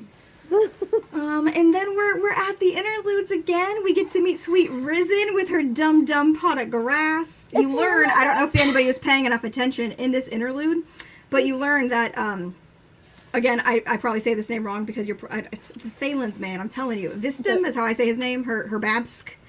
Anyways, you learn that he used to own Zeth. It's heavily implied that he owned Zeth for a brief period. He was the first. Yeah, so it doesn't outright say it, but it implies it's implied. But I figured some of you might have missed that. So just an interesting tidbit. Interesting, rest in peace, Gavin. Yeah, and then we don't. It's a short interlude, but we just love Risen and her dum grass, and that's Casey right now. The dumb love grass Casey. really just. I don't know. It made an imprint that she had to get a pot of grass and take care of the pot of grass. Yeah, to like learn a lesson, to like appreciate shit. It's important to me. I love it. And then we meet Axes, aka me. This is the interlude that I had the most questions about. I have Yeah. serious questions about this one. I will tell you, I had asked Brandon a wob about that was related to this interlude. It wasn't directly about this interlude, but like it was related back to it. And Okay. I was wrong in my question. It's fine. Whatever. Right, We don't have to talk about it. We will enjoy mispronouncing Caledon. Thank you. Yes, I'm gonna start screaming it. But yeah, so this interlude, we meet Axes, who's just this weird guy. He's called an Amian. He changes appearance at will, and he uses this ability to take notes via tattoos, which is just really rad. I wish Do you I know could what that do reminded me of? Do you know what that reminded me of? Who's seen Brooklyn Nine-Nine? No. When Adrian Pimento takes his shirt off and he's got a massive tattoo that says "Buy toilet roll." That's amazing, honestly. Really funny. That's awesome. Oh my god, that's hilarious. Yeah, I love the axes in it. But yeah, then we see he's watching this big spren thingy called Kusakesh. That is how you say its name. I had to look it up. And we don't really know what that's about. No, we no idea. But we stand Axes in this house because it's Axes. I want to know why the ripples. Yeah, the ripples Oh, yeah, no, we can't- is a question. We can't answer any of your questions. I'm The sorry. backwards shadow is a question. Mm-hmm. What was the other question I had? I'll raffle that one. I'll raffle the shadow. Yep. Throw your shadow in the trash. I didn't think much, okay? What was it? Yeah, I don't know. I think I have like a guess about his shadow, but he's got big like Pokemon trainer energy, like going out to catch every single sprint. But he's not really catching them. Like, he's just kind of observing. He's just studying. He just wants to like study them and catalog them, kind of. He's not as cool as Pokemon Masters who just capture all of them and hold them in little balls. He's just trying to complete his Pokedex. Yeah. There you go. There you go. So then he's the like next. Professor Oak. Yeah. The next interlude, we see Zeth again, because our boy is just always up to shit now. So he's doing a little teeny little assassination, nothing big, you know, because his new master likes to kill people for fun, as you do. I need murder. But then, plot twist, we find out that that guy's already dead, and so is Zeth's master. And so now we figure out he's got like a new mysterious master who wants him to kill everyone. Who could that be? And I love the way that interlude ends, because it says, like, for soon the world itself would shake. So dramatic. Drama! So now we're on to part 3. We're back to Shaylin. She's texting her brother via span reads. The one guy who knew how to use the Soulcaster is dead, so that's pretty inconvenient. Shaylin chats with Jasna, and we see Jasna use the big C word. She uses the big cosmere word. She just says it like it's just a normal word. And she also mentions the word Dawn Shard, just like, oh ho, that's interesting. I don't know what that is, but that's interesting. And then Mr. T comes to have lunch. I call Taravangian Mr. T, but it's Taravangian. I don't know I don't remember how this started, but we do this. We do. It's not even like I don't know how to say his name. Like, it's Taravangian. Like, I think everybody agrees on that. But I just like to call him Mr. T because it's just such a long name. So yeah, Mr. T comes to have lunch with Jasna Shaylin. Jasna makes the best atheist argument, and I love her for it. And then Shaylin does him a portrait, and she draws some creepy friends with twisty line heads in the background. What the fuck could that mean? I just don't know. It's a good time. It's a good time for everybody. It gave me goosebumps. It's so We good. love those scribbly boys. The scribbly boys. Yeah, the scribbly boys. Oh my god. Got money balls and scribbly boys. Money balls and scribbly boys. Eyebrow dwarf. It's all a thing. I want Max to come up with like new words for like all the things that are like just like whatever, and then just like rewrite all of my piece with all these new words, and then read that version just for pure enjoyment. Then we skip forward and we get a little wee Gaz point of view, which isn't. There's not much happening there. It's just he's just kind of watching Caledon and he's talking to his like superior, and basically trying to figure out how to get Caledon killed because that's what they want to do. Caledon's training the men and. They come up with a tactic to carry the bridge on its side, and then Gaz is like, yeah, bro, do that. Do that in the field, because I bet you'll fucking die. I can literally only picture Gaz as looking like my dad, because that's my dad's name. Oh, really? Yeah. Cool. Did you tell us this and I just forgot, or am I just not? I think I mentioned it before, yeah. Hi, Everyone Jazzy. calls my dad Gaz. Do you want to say hi to the stream? No, you don't want to, because you hate me. Come here. Oh, you're also Jazzy. blue. Do not dye your cat blue. I know. She was very upset when she saw me earlier because she was scared of the storm. And then she saw me and she was like, who the literal fuck? And I was like, I swear, I'm your mom. I'm just blue. Sometimes I'm blue. She doesn't like it. She didn't agree. No. Oh, what do you? Don't knock down my picture. Okay. That's how mad she is. Then we're back to another Caledon flashback. Caledon's dad is drunk and sad. Some people come by and try to rob them. This is my favorite flashback. And the way the whole scene unfolds from like Caledon's POV, where he's like terrified and these scary like mysterious bandits are out there, and he's watching his dad confront them with like this confidence and calls them out for what they are, and then Caledon realizing like he knows these men, they're just men from the town, and like suddenly thinking they look ridiculous and that they're not scary, and it's just so good. It's just so good. Honestly, I like that flashback a lot. I know Spence liked that one too. I do. I know you like that one. That's a really good one. And then We get to the side, Carrie. Okay, sorry, I'm getting ahead of myself. That's literally how I started this one, and then I'm like, wait, we're gotta backtrack a minute. It doesn't immediately go into that. But the side, Carrie. I put it in all caps. I just love it. So we get a new member for Bridge 4, a one-armed Herdasian man named Lopin. He's a little sus at first. The Lopin. He's a little sus at first because he's happy, and that just ain't normal on Roshar.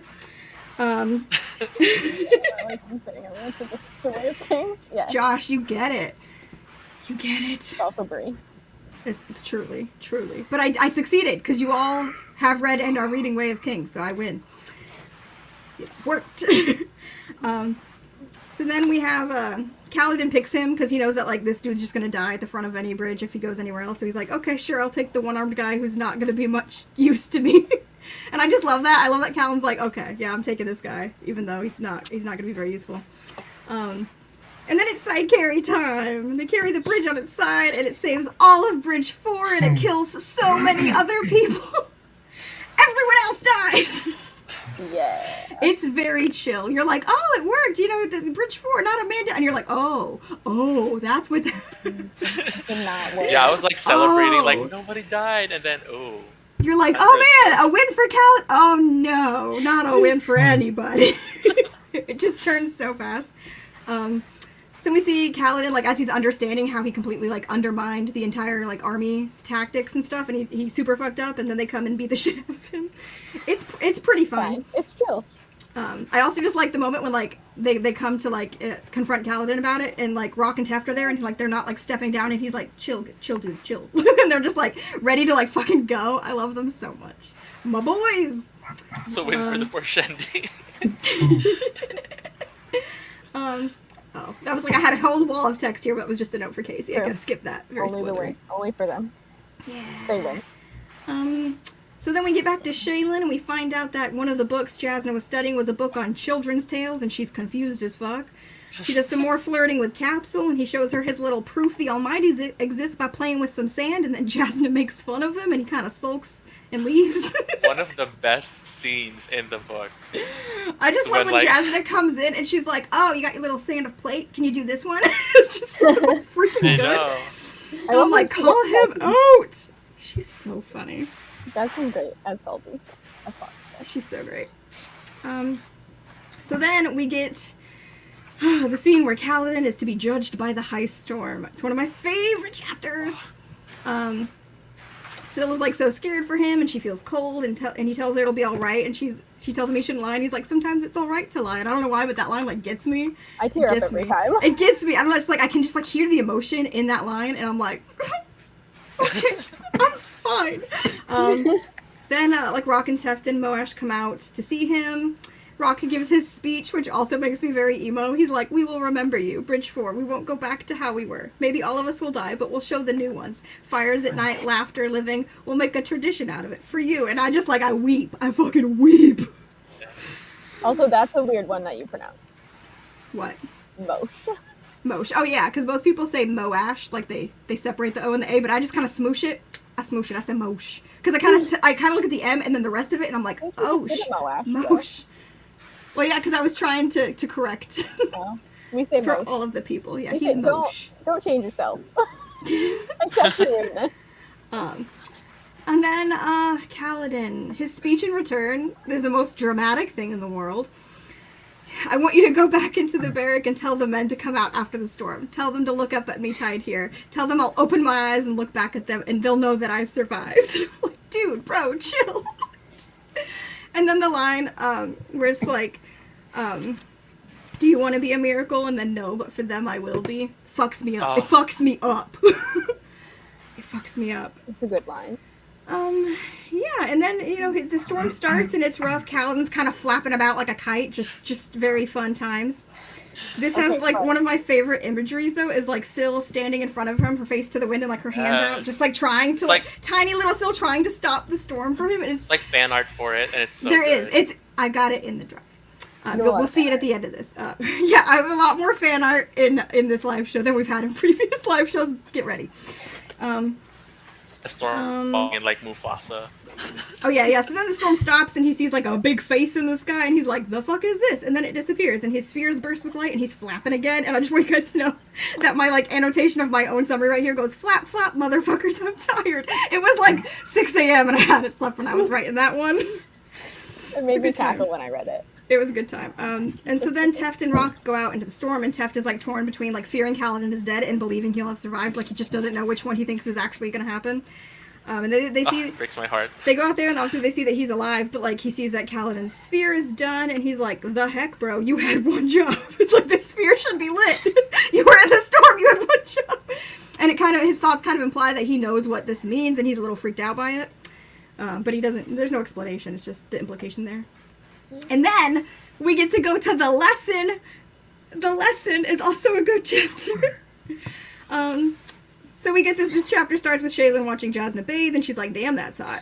That's what I wrote here. So we get to know. It's a very gay beginning to a chapter. Yeah, she thinks about swapping the soulcasters while they're chatting about Gavilar, and then she realizes she can't do it. She's like, I can't do it. I can't like betray Jasna's trust. So she makes the decision not to swap the soulcasters. And then Jasna decides Shaylin needs to see philosophy in action and takes Shaylin out to the bad part of town in the middle of the night, and she flashes her jewels, and then she kills some people. I love it so much. I love it so much. And then like all the discussions that come out of the scene of like morality and like. Yes, give us thoughts. Don't like it. Is a vigilante, and I love every second of it. I'm like on Jasna's side, but I feel like I should be on Shallan's side. Yeah, it is always interesting. I feel like most people are on Jasna's side just because we all love Jasna. But give us your opinion, Katrina. I feel like she could have at least given a heads up to her board who she was putting in danger. It's true. I mean, like, there's like no. She's just like, yeah, we're gonna go. We're gonna have a lesson. And Shayla's like, do we need to do this in the middle? Like, she doesn't explain anything, and it's. But I love it. I love it. But I completely understand like Shaylin being like so thrown off by everything that's happening and so freaked out. Like that she has no warning, no preparation, no time to like comprehend what's happening until it's happening. Like I completely get her reaction, but. How would she prepare her for that? Be like, hey, we're gonna go murder some kill people. I know, right? It's like you can't. Awkward conversation. Yeah. But yeah, then after they go back, Shaylin decides that Jasna is a terrible bitch and steals the soulcaster anyway, in the spur of the moment, and appears to get away with it. And then we have another flashback, and it's Caledon and Liren confronting Roshone. Roshone's a dick, and Caledon has an outburst and gets sent away. Then we see Roshone's son is also a dick, and now basically dating Caledon's almost future bride, and she's also a dick to Caledon. And then Caledon decides in this chapter that he wants to be a surgeon, and he admits to his dad that he was like considering just like going to the army and not going to be a surgeon. But he's like, I gotta learn how they think. I gotta like learn to think like them so they can't like mess with me anymore. And that's when he starts going by his full name.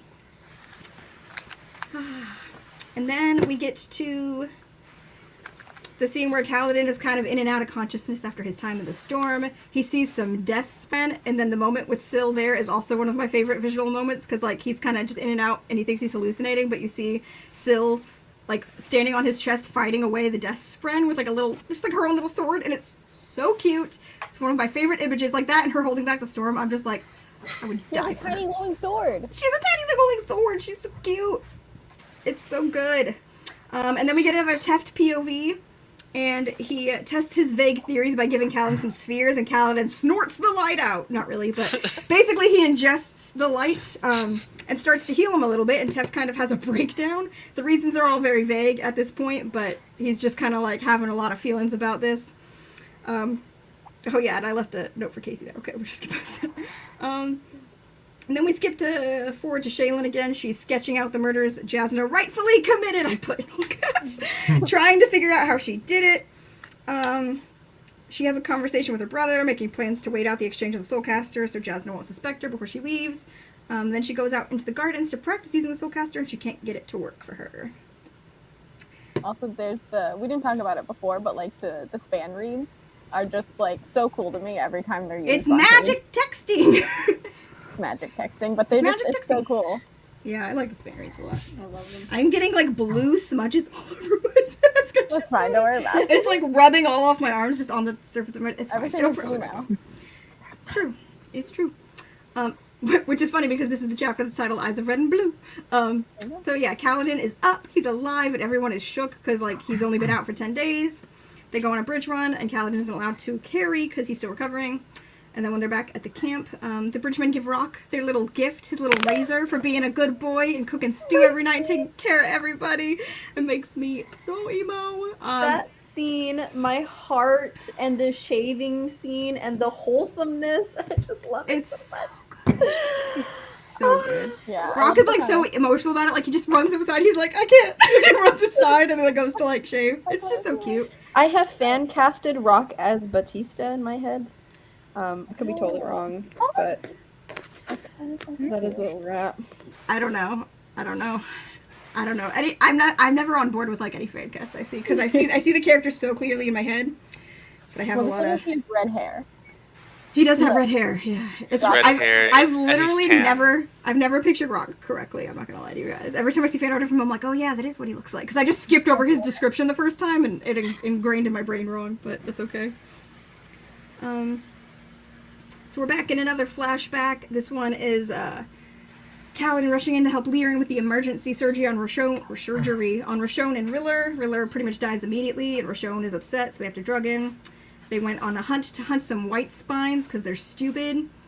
And then Lyran has a chance to just like basically let Roshone die on the table there, and he kind of hesitates for a moment, but then he doesn't do it.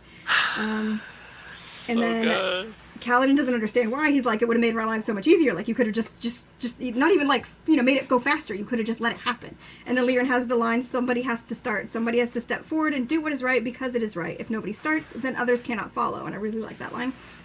And then you have the like moment after that where Caledon's thinking about how he could have done it. He's like, I would have let him die. And it's such a like dark realization for him. He's like, I would have done it. I absolutely would have done it. And it's just such a little dark moment for like little baby Cal.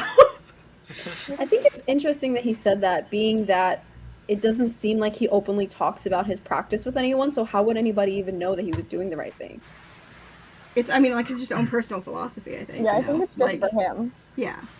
Because, like, yeah, Caledon was like, the others would have attested to, like, how bad his wounds were. Like, nobody would question you if he just died on the table. Like, you could say you couldn't save him, nobody would question it. But he's like, I would know, and that's I can't do it. But then Caledon was like, I could do it! I could go to bitch! Which I actually don't agree with. I don't think Caledon could have actually done it. Not yet. I think not yet. I'll say that. I'll agree to that. Not yet. Not at that age. Not that version of Caledon. Not intentionally. So then we get back to Shaylin, and she decides that what Jasna did in murdering the bad guys was legal and right, but not moral. She keeps worrying about whether or not Jasna has discovered the swapped soulcasters or not. Jasna lets Shaylin kind of go do whatever she wants for the day, so she tries to get the soulcaster to work again, and it doesn't work for her. And then she just randomly hears a voice ask, "What are you?" Very chill. She kind of gets over it pretty quickly. She sneaks through Jasna's books and finds her notes on Yurathuru and the Voidbringers, and then she goes off to have a picnic with Capsule. They flirt a lot this time. Capsule hints that people can leave the Ardentia if they want to, implying he would leave it for her, which is just like a lot, bro. It's a lot. He's so creepy to me. It's a lot. I'm like, you haven't known each other that long. That's a lot. It's a lot to throw on a sweet 17-year-old girl. I'm just saying.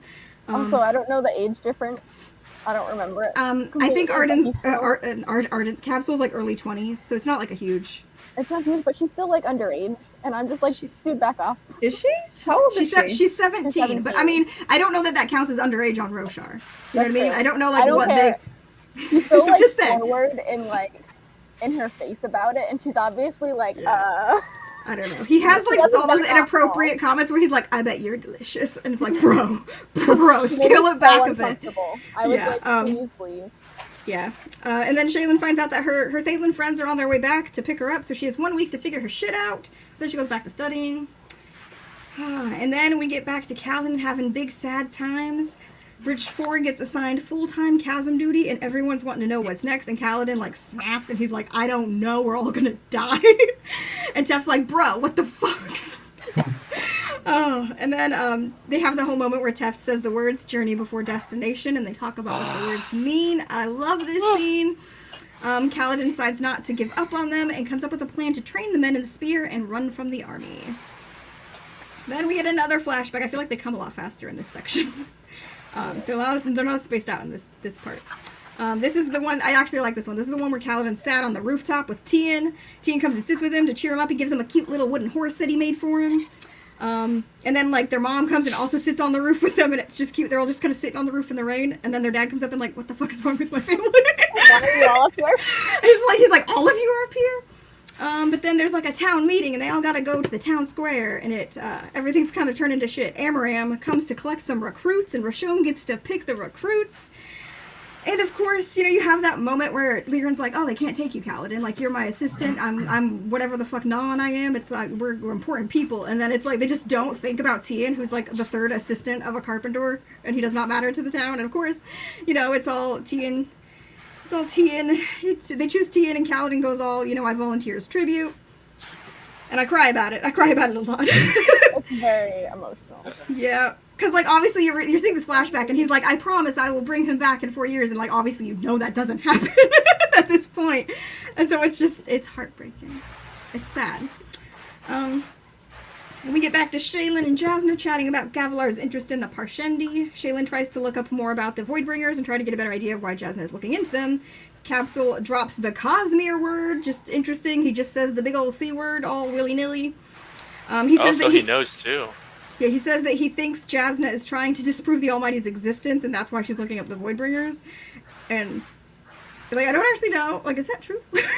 Is that, like, really what he thought? Or was he just, like, fucking with Shaylin there? Because I really don't know. But Shaylin tells him she's leaving, and he's like, oh, I could come with you. And she's like, no, that's disgusting.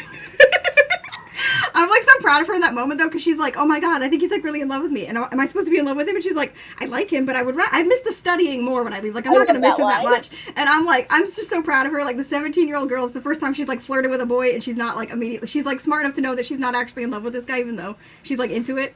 I'm just, like, I'm proud. One whole proud moment of Shaylin. One whole proud moment.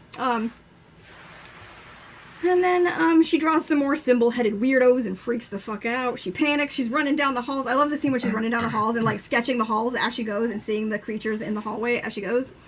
And, the voice asks, what are you again? And she answers, I'm terrified. And they say, this is true. And then she's somewhere else. It's all weird. There's beads everywhere. And then she accidentally soulcasts her goblet into blood and then pretends she was attempting a suicide to cover it up. So that's, you know, that goes well, I'm sure. That goes well. It's gonna go very well. It's gonna go very well. There's a lot of mental health problems in this book. Welcome to Roshar is all I'm gonna say. They got issues. They need a therapist. I can't even. Yes, they do. Good point, Yeah. Katrina. They really do. Okay, so then we get to the Caledon dreaming he was the storm. I really like this chapter when he's dreaming he's the storm and he's just flying over the world. He's all upset because he's seeing like war is everywhere and he's like, what the hell? And then you have a moment in the dream where he's kind of stumbles across like a certain someone in white killing some people, which is kind of hinting that this is not obviously a real dream. It's, you know, there's more to the dream. And then a big voice talks to Caledon, calling him Child of Tanavast, Child of Honor, Child of one long since departed. The Oath Pact was shattered. Men ride the storms no longer. The Oath Pact is broken. Child of Honor.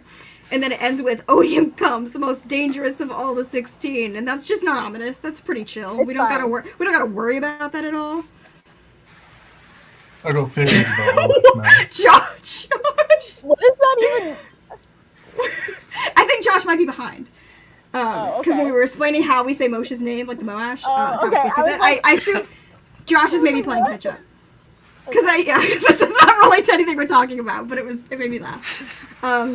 So Caledon, he tries to go out in the storm while he's sleeping, and everybody's like, dude, Wait, does anyone wake have up. thoughts about? I the have words? many thoughts about the voice. Loading your thoughts. So, Load them up. because it's saying the most dangerous of the 16, Odium's does clearly say a that. shard. And it says honor with a capital H, so I'm guessing honor is another shard. It sure do say that. But with Odium, I feel like that is sort of related to the word odious and odiousness, which is to do with like hatred and disgust. So I feel like it's a shard to do with that. And I think that Odium is what is causing the thrill with a capital T. When people go into battle. I don't know, that's my guess. You're grappling. Katrina has a thought to add? So I do think honor is like one of the shards on Roshar, but And the way they were phrasing it makes me think that odium is like another shard that is encroaching on the territory. I mean, we're raffling. Raffle is for everybody. Oh, and I think that the thing that is causing Dalinar to have his flashbacks is making odium lose its grip on him, which is why he stops feeling the thrill. Ooh. Raffles. This is like, I cannot say. I can't discuss. But all very interesting thoughts. Odium might be on one of the moons. That is an odious moon. That moon looks real odious. Okay. So yeah, then we have Caledon finally getting shaved. Like, he gets his beard cut off, and I just want to note to everybody that every time it mentions his beard up until this point, I just like delete that image mentally. I can't picture him with the beard. I don't like it. He's always clean shaven to me. I don't mind the beard. I don't like it. I don't know. I just don't like it. And then Muted stuff. yeah. I'm saying shaving with what? A crab claw? A rock? What is he been shaving? Well, no, with? he He is shaving Rock with a rock. shaved him. I mean, yeah, he's getting shaved by Rock. No, I mean before that. You said you imagined him this whole time as clean shaven. Listen, I just imagined he's a baby face and he couldn't grow one. That's what I was going for, okay? Maybe He's all 19. his hair fell out from stress. I'm like, yeah, it's not there, right? Oh, I can relate. Hey. Yeah, exactly. He's just like so sad. It was like, I can't deal with this, and it left on its own. Left on its own. Yeah, so that's just how I feel about Caledon's beard. A little side tangent for you. Nothing important. And then we get a new member of Bridge 4, Parshman. He's dubbed Shen. It's fun. Everybody's a little concerned about the Parshman Bridgeman. Oh yeah, And Josh then is definitely catching up. I need the Rock to have red hair and a red beard and play Rock. yes, the Rock to play Rock. Everybody makes that joke That is because a he comment. also cooks. True. But yeah, and then Caledon asks Syl if she's ever heard of odium, and she hisses like a cat and runs away, which is not ominous. Doesn't imply anything terrible. And then we have the fun moment of Caledon and Adolan basically kind of almost meeting, crossing paths, technically Matt has a speaking. thought. Bridge Yes. boy. Did he say odium? He asks Syl if she's ever heard of odium. He says not like the feeling, but like the word. Like, just like, have you heard that word? And she hisses like a cat and runs away. It doesn't say like a cat. I just assume it's like a cat because cats hiss, obviously. I assume I don't think they have he cats, said, I'm not sure. I thought he said adenalcium. No, No. odium. Was it definitely odium? It was Okay. definitely odium. Odium. Yeah. Although I do Odium. think someone mentions adenalcium later. Yeah, there's a Mayhaps. big word drop. There's a big word drop, but I don't know if that's... You've clearly gotten to it, but I don't know if Steph has gotten there. I think it's a little bit after It's Steph. just a word drop. It's just a word drop. It's a word drop. It's not a big spoiler. So then we have that scene of Adolan and Caledon. Caledon's like surprised that Adolan is being like a nice human being to this like lady, just this random whore on the street, and he's like annoyed about it. He's like, he's just trying to save face and look cool in front of his dudes. No way this Light Eyes is a nice guy. And I love it. I love it a lot. Then we get another flashback, and we get to jump back to Chapter 1, Prologue, and get to see that day from Caledon's point of view, because Sen doesn't matter. So, sorry, Spence. I loved that so much because it gave us this whole image of Caledon and what from Sen's perspective in the beginning, and it completely shifts, and I love that so much. Yeah. So you get to see him go through that whole scene when the shard bearer attacks, and he kind of just watches like all his men dying around him, and he just he attacks and kills the shard bearer, and then he does the unthinkable. And he turns down the shards, and because he's traumatized as hell. And then we Sen go back does to matter, though. Shaylin.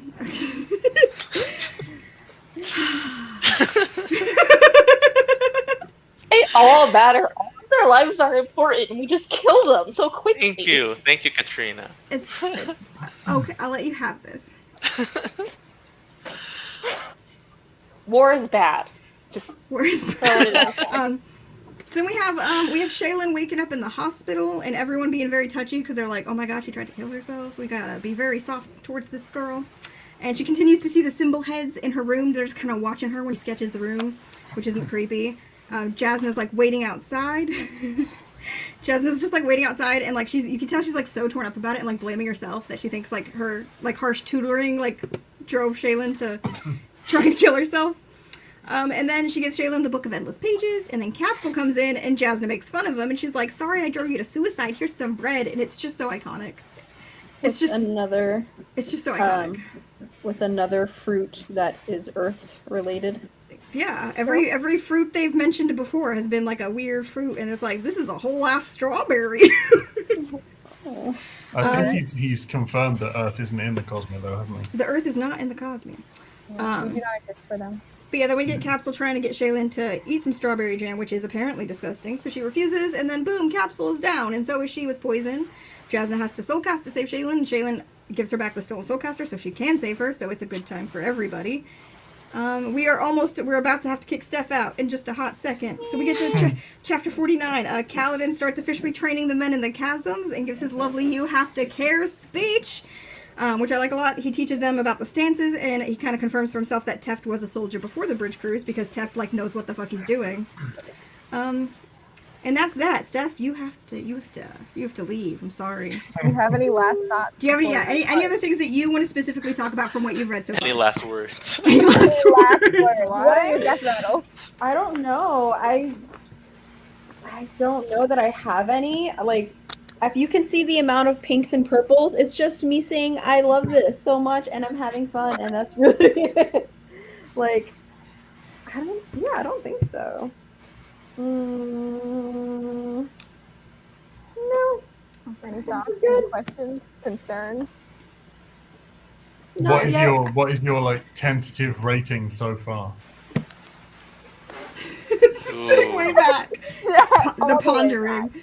Depending on how I feel about the Sanderlanche, right now it's at an 8 of 10. Okay. I think it'll be a 10 then. Yeah. So, I could be wrong. well, we'll see. Potentially a 10, maybe. If I cry, which I've teared up a little bit. We'll see. But You're like, I cried a little bit. I'm like, one of us. I cry over everything. thanks, guys. All right. Zipping. All See you right. later. Bye, Steph. Bye. Okay, we've got It's a like few Squid chapters. We got a few chapters to go before we have to kick out Katrina. But we got a few more we can go. So you said 57, right? I put that in here. I think I did. Yeah. Okay. Yeah, it's marked so, in mine. So we are. Shaylin's waking up from being poisoned. Jasna comes in, is very disappointed in her, and it's terrible.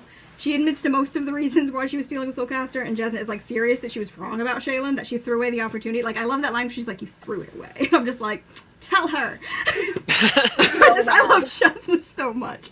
I like that. Like, the thing she's like most angry about isn't even like the fact that she was like personally betrayed. It's that like Shaylin threw away this like great educational opportunity. I'm like, just shows a lot of like how she is. But and then she tells her that Capsule died, and he was really trying to kill Jasna, and he'd been intentionally poisoning Shaylin like over and over and over again in the hopes that Jasna would eventually eat the bread and get the poison. Which is funny to me, because Jasna's then line of like, here's some, like, I'm sorry I drove you to suicide, here's some bread. It's like, I'm sorry I drove you to suicide, here's some poison. Yes.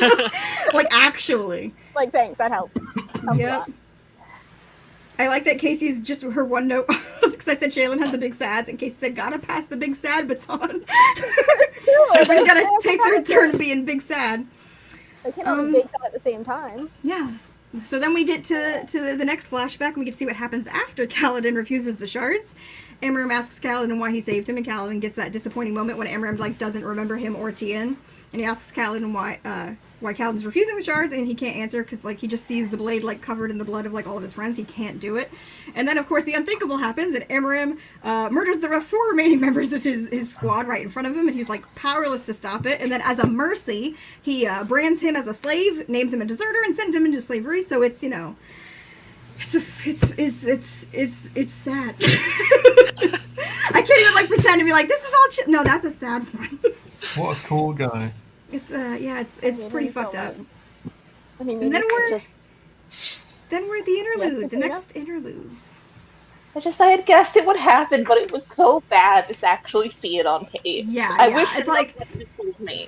you can kind of guess the trajectory, like, especially, like, with Caledon specifically. I will say, like, going forward, some of the other character flashbacks can be more vague about, like, what you're going to learn. But, like, Caledon's, like, trajectory from, like, the first flashback to, like, where you see him now is, like, you can kind of guess what's happening there with the flashbacks. You're not, like, it's not that shocking, but then, you see it happen and you're still just like, what the fuck? And then it is shocking. Exactly. It's like, oh no. It hurts. It hurts a lot.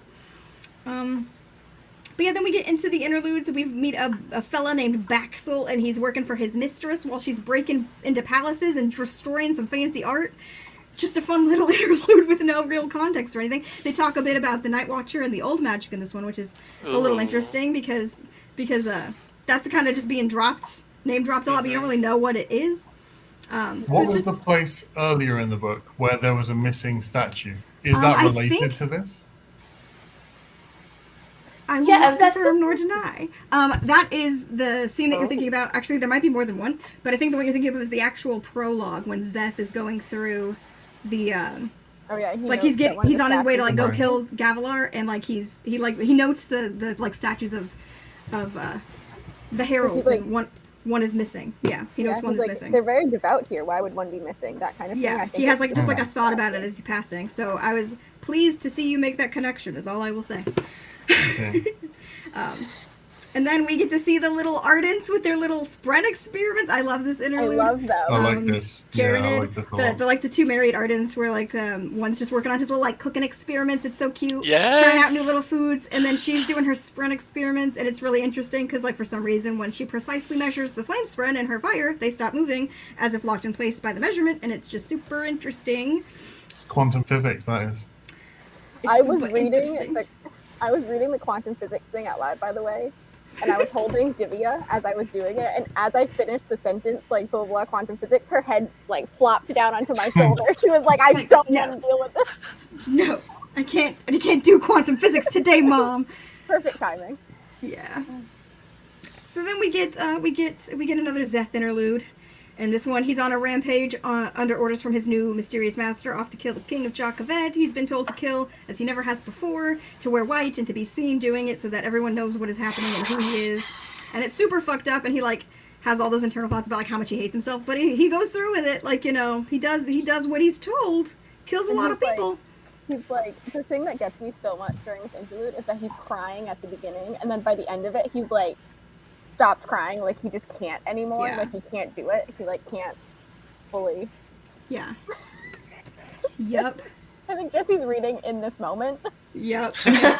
We're not that far yet. We're not that far yet. We're about to be on 52, so you got a few minutes before you need to get the heck out of here. Yeah, don't spoil Katrina. But yeah, I know where you are. I know where you are. So yeah, then we get into part 4 of the book, and then we've got. This is where I lost my mind, isn't it? Is it this bit?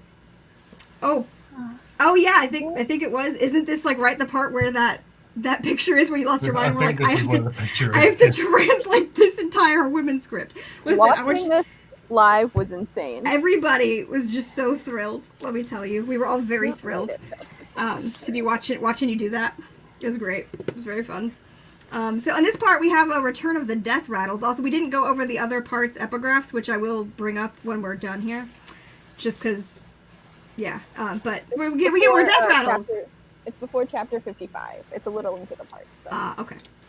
But it's in this part. It's in this part? Yeah. Yeah, because we're on the new part. We didn't talk about... Hold on. We didn't talk about the epigraphs and how they change. Did you not just hear what I just said? I know, but we didn't actually talk about, that's what it reminded me of, that we didn't I know, so I was saying since we're already this far, we'll talk just about the epigraphs at the end. We'll go back over it. But yeah, in this part, we got the return of the death rattles, which is just always exciting to hear the words of dying people. Death rattles are my favorite. So then in this chapter, we've got Adolin trying to convince Dalinar not to abdicate, and then Dalinar, having already made the decision, is like, you've convinced me, and he's like, oh, sweet, it's so cute. I just like the moment he lets him think that he convinced him. My note here was that he was like, please, I do not want responsibility, that's not fashionable. That's what I wrote for him there. We have a new vision for Dalinar. He's at a place called Feverstone Keep, a place he's never heard of in present day, and it appears Radiants are coming towards the keep, and no one knows why.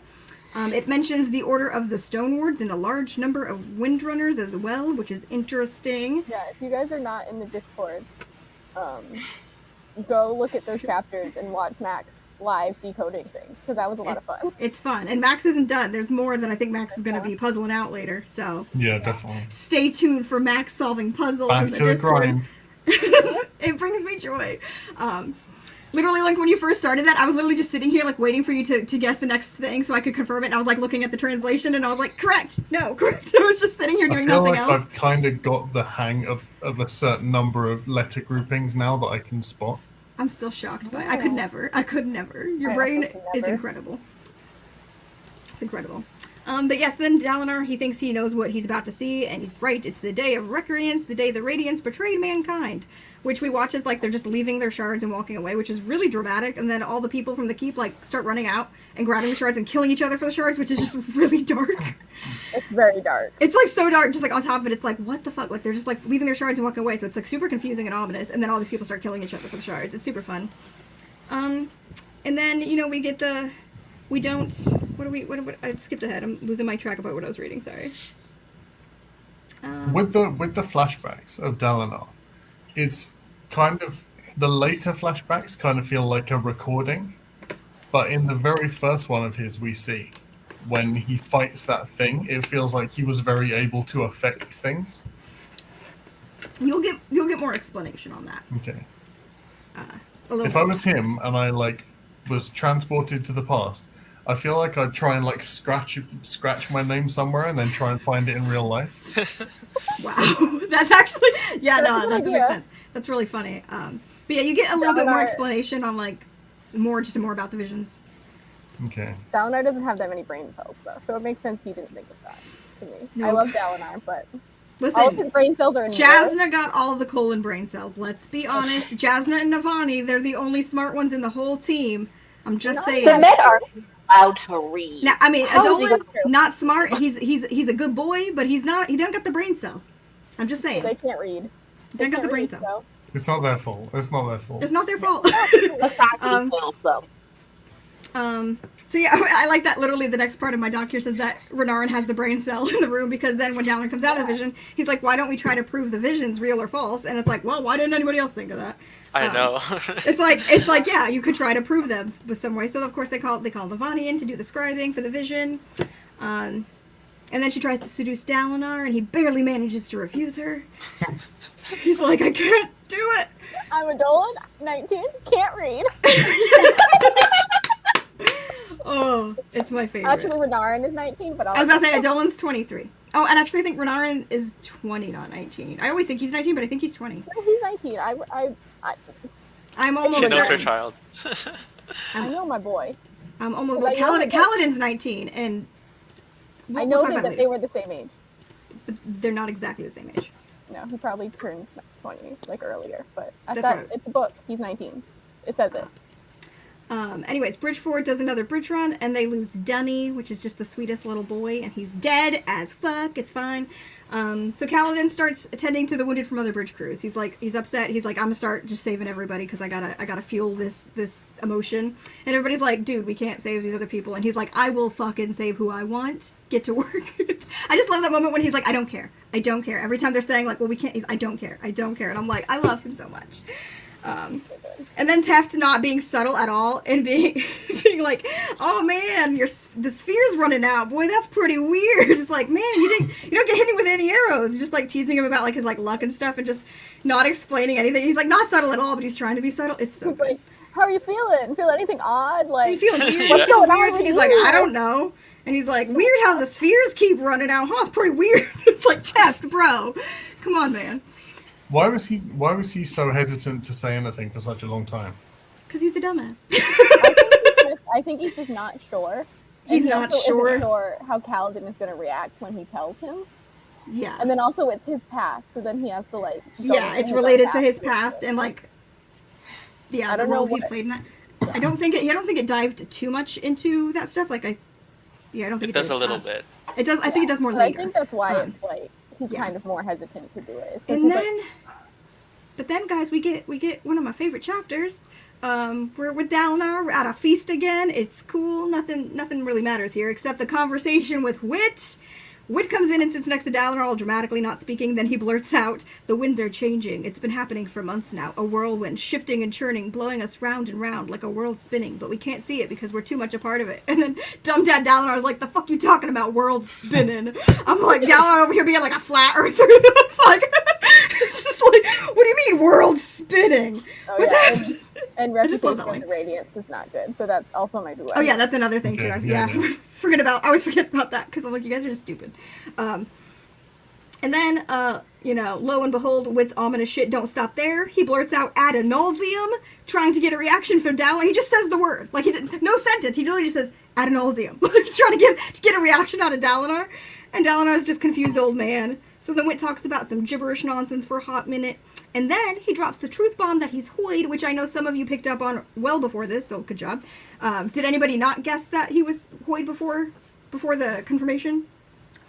I think it's pretty easy. I feel like it's easy. Yeah, he's very hoity, but I can guess missing it. I feel like on the first time you meet Hoid, it's like easy to be like, oh, this could be, or you meet Wit, that you could guess that it's Hoid. But then the fact that he's reoccurring, you could be like, oh, maybe not, because Hoid's usually like a low key, pop in and out, and one and done. When I first read it, I didn't guess it was Hoid, but that's because it was my first. I was about to say, yeah, we so. started here. This was my first time meeting Hoid. I had to backtrack for all his other cameos, so we started with Wit, which honestly, it's a good decision because he's great here. But yeah, he also drops the cosmere word bomb, which is just it's getting thrown around all willy nilly in Stormlight. I think that's the third time we see the cosmere word in Wave Kings. Yeah, it gets said a lot. It's at least third. It might have been more than three. I'm honestly not sure. And then he warns Dalinar that Sidious is up to some shit, so Dalinar confronts Sidious, only to have Sidious attempt to prove he wasn't involved in the attempt on Elcor's life. A plot twist. Then Dalinar asks Sidious to join up with him, and he agrees. So of course that's gonna go well. We got Caledon on another bridge run. He's baffled to see that Sidious and Dalinar are working together, even though he's like smart enough to be like, yeah, that's a much better tactic. Like this is smart. Why weren't they doing this before? They find some big money in the chasms and try to figure out how to keep the money. And Sigzil tells them about some other places, which is neat. They find out Shen loses his shit when someone tries to move a Parshendi corpse, and they find a bow, which becomes very convenient. Rock is able to tie a money bag to an arrow and shoot it to the bottom of a bridge so that they have new income. I love that this chapter is called That Storming Book. It makes me so happy. Dalinar realizes some of the fighting Parshendi are women, and we all marvel at the stupidity of the Alethi because, like, A, they never thought of that, and B, they never looked over the corpses of the Parshendi. Like, it baffles me. He's like, oh, we should grab some of their corpses and do some, like, investigating. And I'm like, you never thought to look over their corpses? What the fuck? Like, they're not human. They're your enemy in this war, and you've killed so many of them, and you never thought, let's check out a corpse. I'm baffled. It's very dark, but like, yeah, if you're fighting them, like, why would you not try like want to learn more about like their culture and their like all of their stuff? Yeah, it just doesn't. I'm like, they're so fucking dumb. The Alethi are idiots. Anyways, they got real mad when they touched the corpses at any point. I kind of get it. Yeah. True. That's true, but Yeah. Just because you're murdering them doesn't mean you got to be a dick about it. Yeah. They're always dicks about it. They don't know how not to be a dick about it. Exactly. So then we've got Dalinar feeling his battle sickness again, and he has like a conscious while killing for like 5 minutes, which is just inconvenient. The Parshendi bring a second army, and Sidious starts to get his ass beat, so Dalinar goes crazy, mad, and rushes over on his own to save his dumbass, which he does save him. Sidious acts like it's all a joke, even though he almost died, because he's a dumb bitch. And then we have to kick Trina out! No. Any I'm last here for words? after. I read the stuff with Hoyd. Oh, so you read okay. Wonder Sail. Okay, so I have to kick you out after 57. You finished 57. Yeah. Okay, Yeah. okay. I put you at the beginning of 57. My bad. We can go through Wonder Sail. I love Wonder Sail. Yeah, I want to talk about Best. Okay. So in this one, we lose another Bridge 4 member on the bridge run. Caledon's having a bad time. They've been retrieving their secret chasm money, so they've got like they're saving bridgemen from other crews as well. The men give Caledon the Bridge 4 salute for the first time in this chapter, which is just it's cute. I love them. And then we have the moment where Teft acts like he's gonna hit Caledon, and then Caledon starts glowing as you do, and he also sticks his med pack to a barrel, which is really normal. He freaks out a little. He runs off into like an alley. It's just yelling at Syl. It's very rude. He thinks he's cursed. He's blaming Sylphrena. It's not her fault, okay? he wanders off into the night, and then he stumbles across. I cannot speak anymore. I'm losing it, guys. He stumbles across a weird man playing a flute. And then, I feel like if it hadn't been revealed, like the chapter before this, that Wit was Hoyd, that like anybody could have guessed it on this one when he's telling his little story. I feel like it would have been easier to guess here. So Wit plays Caledon a story, and it's very fun. I love this scene so much. I love how Caledon's like seeing the story unfold in the smoke and stuff, and how like the music's like echoing down the chasms, and he's like having a duet with himself. And then also Hoyd dropping hints that he just knows what's up with Caledon's Stormlight, and he's just such a fucking troll. Like he's such a fucking troll. Oh yeah, the very first line when he's like, "Yeah, I wouldn't want you to like, you know, steal my Stormlight." Yeah. And Caledon's like, what? He's like, you know, my spheres, my money balls. Hoyd would say that. So but then he also, So I can't picture. So ever since I saw the Vine where it's like Stormlight Archive vines, and like there's like this guy like playing the recorder on his nose. I can't picture Hoyd doing that, because like ever since I saw that, I'm like, that is Hoyd. Like, that is exactly how he plays the flute. I feel it. Isn't that a SpongeBob thing? I think so, yeah. I was like, wait a minute. The nose playing. That's SpongeBob. Hoyd is SpongeBob? Confirmed. Oh god. I can confirm that. I can confirm that. No Raffos needed. But no, then he also has a very interesting, like, not throwaway line where he says, "I came to your land to chase an old acquaintance, but I end up spending most of my time hiding from him instead." So, just like an interesting little tidbit of something he says there. And then he also calls Caledon Stormblessed, so it's like he already knows Caledon's, like, title, which Caledon did not introduce himself that way. Yeah, which I love. And then he gives Caledon his flute, and it's a sweet moment. And you also find out he remarks about the wood not being like wood that he's familiar with. He does remark that. He's like, "This is a weird flute, buddy."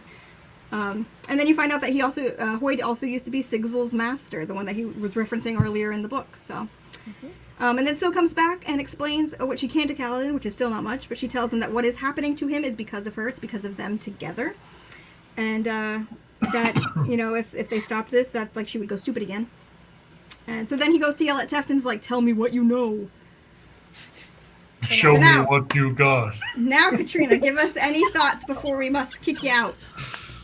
Okay, last thoughts. First of all, Hoyd is at his best when he's telling stories. I don't like him when he's just doing throwaway lines. We got it. Second thing, Sil finally pointed out that Spren and Rotspren don't work and cause what's going on. Took them forever to figure it out. These are terrible scientists. I think it's more superstition. Yeah, I think it's a superstitious the thing. Scientists are like, "Guys, that's not how it works," and they're like, "No, it is how it works. Superstition, like." Because easy to hear, they don't listen to women. No, it's true. Yep. It's true. It's true. Otherwise, I think I'm good. Enjoy the rest of the stream, and I'm gonna finish the book. Okay. Bye. Let us know your final thoughts in the Discord. Will do. Bye. Oh. And then there were 4. Oh, we got so now. much bigger. We got so big. It's all about us now, guys. Okay. Anybody else have any thoughts about Wonder Sail or anything you want to talk about before we dive back on in? I just like Wonder Sail, that's all. I do wonder if that is a story he knows, or if that is an experience he was part of. And also, with Sigzil being his apprentice, does that mean Sigzil has gone traveling with him? Or does that mean he was an apprentice while Hoyd was on Roshar? I think he's an apprentice while Hoyd was on Roshar. I can confirm that for you. Okay. Yeah. Sigzil's not a world hopper, unfortunately. Yes, that we know of. That we know of, yes. Who knows? So many caveats there. So then we get back to Adolin, and he's hanging out with some really annoying Light Eyes, getting ready for his duel. He realizes everyone is a sloppy bitch, and his daddy was right. I love that moment when he's like leaving. Wording in the doc. This is my exact wording. Literally, everyone's a sloppy bitch, and daddy was right. Dalinar is quoting a passage from the Way of Kings to Sidious, which once again I love. And then Sidious is just like a dumb bitch and does not appreciate it. Adolin wins his duel. Dalinar explains how he wants to handle the war, and Elhokar, he's such a dumb baby. He's like a dumb baby king. They took a baby and they put him on the throne. He's like, why didn't you say it like that before? He's, I want to say, about 30. He's younger than Jasmine, and she's 34. So yeah, he's not quite 30. I'd say like 28 to 30, like late 20s. 28. 28, is that right? Yeah. Okay. All right. And then, yeah, that's pretty much. Dalinar agrees to use Sidious's bridge crews on their next joint assault. A terrible decision. And then we've got Caledon trying to figure out how to take in the Stormlight. We have like the whole thing where Teft starts reciting like the ideal of what the words mean, which I really like, because he's clearly just memorized that whole speech. It's like something he's memorized from like forever ago. Gets it out. Then they have the what's her face Hassel, is that her name? Did I spell it wrong? Is it Hassel? I think it's Hassel. Okay, whatever. The I don't know. lady who's in charge of the bridge crews, the wife of the guy, decides Bridge 4 is going on every single bridge run, and is spending their nights in the chasm. So Caledon tries to walk on the walls and falls on his ass like an idiot, which is just my favorite moment. I love that, like, that moment when he's like, yeah, I could do this, and then like it's not like that, like a YA moment where it's like he does it and it's like, oh, it worked perfect. Like he just falls flat on his ass and it's like, oh, I did not know how to do it. Then he cuts up some Parshendi corpses for funsies, as you do. And then he climbs a wall with sticky rocks and he gets his bag of bones up under the bridge. And then... There's a lot happening. Yeah, there's a lot happening. Mm-hmm. Dalinar... okay, I already talked about that. Navani shows off some neat fabrials, her little pain fabrial. Dalinar is in another vision this time. He's chatting it up with his favorite author. He's like, no, Hadon, my favorite author. I'm your #1 fan. And he's like, bro, everyone's dead. What should we do? There's a whole conversation. He's literally like, OMG, is this No Hadon? And No Hadon's just seeing him as like his advisor in the vision, and it's just so funny. He's like, you should write a book. And he's like, what? And he's like, I'll write it for you. And he's like, bitch, you got one arm. It's just such a fun vision. I really like that vision a lot. And then, he comes out of the vision only to find Navani being brilliant and realizing he's been speaking in a long-dead language, which proves his visions are real. Which is cool. It's fascinating. Dalinar talks vaguely about his visit to the Night Watcher and assures everyone he knows what his boon and curse was and doesn't think it's related to the visions in any way. Then he grows some balls and actually kisses Navani. A good time for everyone. Well, for them. Good for them. Okay, so then we have the moment where Caledon's planning his little dangerous thing on the next bridge run, and I love the line with Rock being like, this thing you will try is dangerous, and he's like, perhaps, and he goes, can I help? Like, he doesn't ask what it is. He doesn't question. He's like, can I also help to take some of the load? And it's just, I love Rock. I love Rock so much. Yeah. And then, we try out the new fancy corpse armor, and it's a huge success. Every Parshendi who sees him in the armor loses their shit, and they all try to kill him, completely forgetting about the bridges, and shockingly, Sidious is, like, cool with it. Our Parchman Bridgeman, Shen, is crying in the corner, It's a lot. though. It's like... I did not like that at all. Like, I cringe whenever I read that part, because, like, Which I read bit? it once. The part When where, like, Caledon Sidious wears is... the Parshendi... I thought it was badass. Yeah, I like the whole like, scene. What I is it get you don't like why. about it? I mean, because he's wearing corpses. Oh, well, yeah, Yeah. no. But, like, is that what you were talking about, just because he's wearing corpse armor? No, I just felt bad for Shen, because, like... Oh, yeah, it's that's the moment that's fucked up. Like, you come out of it, and it's like, oh, it's a huge success. And, like, Sidious did not want to kill him this time. And then you just see Shen crying in the corner. Yeah. And it's, like, so fucked up. Like, he won't look at Caledon, and, it breaks my heart a little bit. It's so fucked up. Yeah. Like, that part I absolutely, like, I don't like. But no, like, the armor, it is badass. It is pretty badass. I like the dance, like, in his point of view, like, as it's happening. It's just so much fun. He's having fun. He's having fun. He's like, oh, man, And then you dodging, come out of it, and you're swerving. like, oh yeah, you're in, like, this horrible moment with this horrible stuff happening. But in that like, You're- 2 paragraphs is great. Yeah, exactly. But then we have that moment of the Parshendi coming around to attack Caledon in Bridge 4, and just as they start to lose their arrows, best boy Dalinar comes through and kills all the Parshendi, saving the Bridgemen, and he does his, like, cute little, like, shard blade salute to them, which I just love. I just love it. It's such a Do you know good. It's what that such a good bit moment. reminded me of? Did you ever see that What's Wes that? Anderson Fantastic Mr. Fox? I don't think so. There's a bit where they're like driving along a road. One of the guys sees like this wolf in the distance, and he's like, and like the wolf like right in the distance is like, Wow, That's amazing. that is amazing. I like Casey's note here, just saying that Shed needs a goddamn hug. So, So then we go forward. Caledon gets permission to armor all of Bridge 4 in the corpse armor. He starts to think that they should stay. He's like, I might be able to protect them now. But then Rock's like, no, we'll still be dead within a year. And he's like, you're right. We should still flee. Tef tries to get Caledon to spar with the men. And Caledon's like, I can't use a spear. I'll have a magical anime girl sequence. And I ain't ready for that. That's literally like I picture it. Like he's like, I'll go all, like how he did the first time when he picked up the spear and did his kata and the chasms. And I'm just like picturing literally like an anime magic girl sequence, where they like transform. That's what I'm picturing. He's like, I'm not ready for that. I can't pick up the spear. I'll have my transformation. That's definitely how they'll animate it when it's time. Oh, for sure. Yeah, it's just like the spinning, the sparkles, everything. I don't even watch a lot of anime, but I'm like, I know about the magical girl transformations. Dalinar and Navani chat about their new relationship, then they get interrupted by the horns of battle, and it's time to take the tower. Nothing could go wrong. Bridge 4 gets a fucking standing ovation from the other bridge crews, which is so cute. And it's like, I guess they finally realize what we are. What's that? We're their champions. It's such a cheesy line, but it just warms my heart. It warms my heart a little bit. Listen, they need a little bit of cheese. They gotta have some cheese. Gotta have some cheese. There's not a lot of cheese in Roshar, so it's like, when we can get it, we should get it. There's never been cheese. Then we get Adolan just like gleefully excited that his dad isn't crazy as he's getting ready for battle. He's like, my dad's not crazy, yay! It's just cute. And Sigadias convinces them to ride with him, taking all the bridges and striking at once together. A good plan. And then, Sigadias, this chapter, like, starts, it makes me so mad, because he starts having this conversation, like, right before they, like, plan their attack. And he's like, good thing we brought my bridges. Those chasms look too big for a shard bearer to jump. And I'm like, you bastard.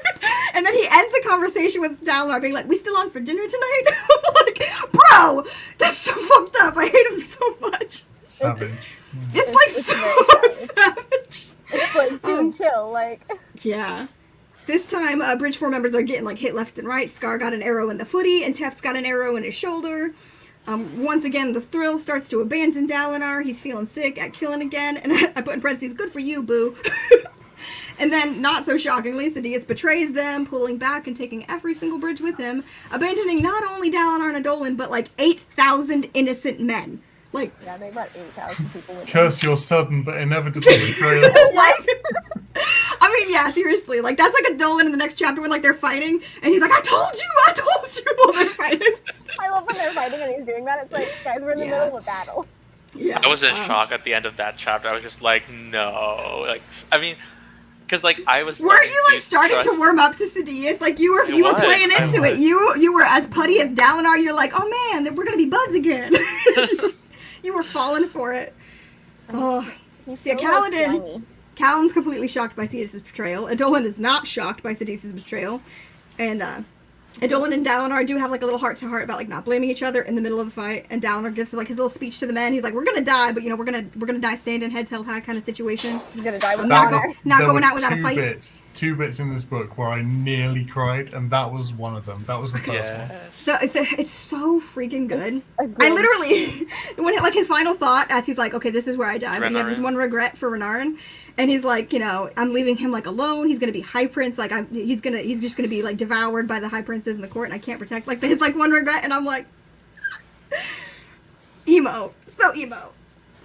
And then we get to, all of Bridge 4 is pretty much sickened by the betrayal. Caledon convinces, like, the guy who's in charge of the bridges, Metal, or whatever, to let them lag behind. Jesse. Wow, damn. Wow, nice. Speedy Reedy. Okay, well, yeah, we're on chapter 67 right now is what we're chatting about. So yeah, Caledon convinces the guy to let them, like, lag behind and catch their breath, and he's like, this is it, boys, this is it, we are free, we're free! And then he turns around, and Sylphrena's, like, full height, big body person, and it's like, oh shit. Big Syl is one of my favorite moments in the whole book. I love Big Syl. It's just so good. I laughed out loud when I saw Big Syl. It's so funny. It's it's not funny to me. I mean, it's like a heartbreaking moment. No, it just reminds me of that scene from the movie of A Wrinkle in Time where, like, there's this giant Oprah, and, like, wow, Syl was Oprah the whole time. Oh my goodness. Well, in that bit though, where she says that she's an honest friend. Mm-hmm. I called that in, like, chapter 10. You fucking called that immediately. Max, we all freaked out about it. I'm not gonna lie to you, okay? Because, like, the thing is, like, it's obvious she's not, like, a normal Winds friend. Like, it's obvious. Yeah. But, like, for you to call the exact wording for what she was. She was one of two. You listed like. I said there were two possibilities. You said it. You said honor spren, and then you said something else. But yeah, you got it right, and we were all like, "How the hell?" I was like, Bree. I was like, how is he doing this? But yeah, I love that moment when she's like, are wind spren attracted to the wind, or do they make it? And he's like, I don't know. Does it matter? She's like, perhaps not. You see, I've remembered what kind of spren I am. He's like, is this the time for it? And she's like, I bind things, Caledon. I am honor spren, spirit of oaths, of promises, and of nobility. And then in my doc, I just want you to know, in my doc right under that, I said, so we learned that Max named her correctly in fucking chapter 12 to 16 section. Wild. I put that in the doc, Max, because I told you we were all... That was one of those moments where you said something, like, that was right, and we're all like, what the fuck? Because, like, some things, it's, like, easy to predict, and, like... Yeah.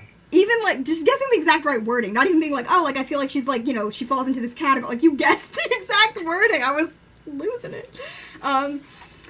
Then Caledon has his moment where he's like, I've been here before, and it sends chills down my spine, like when he just screams that.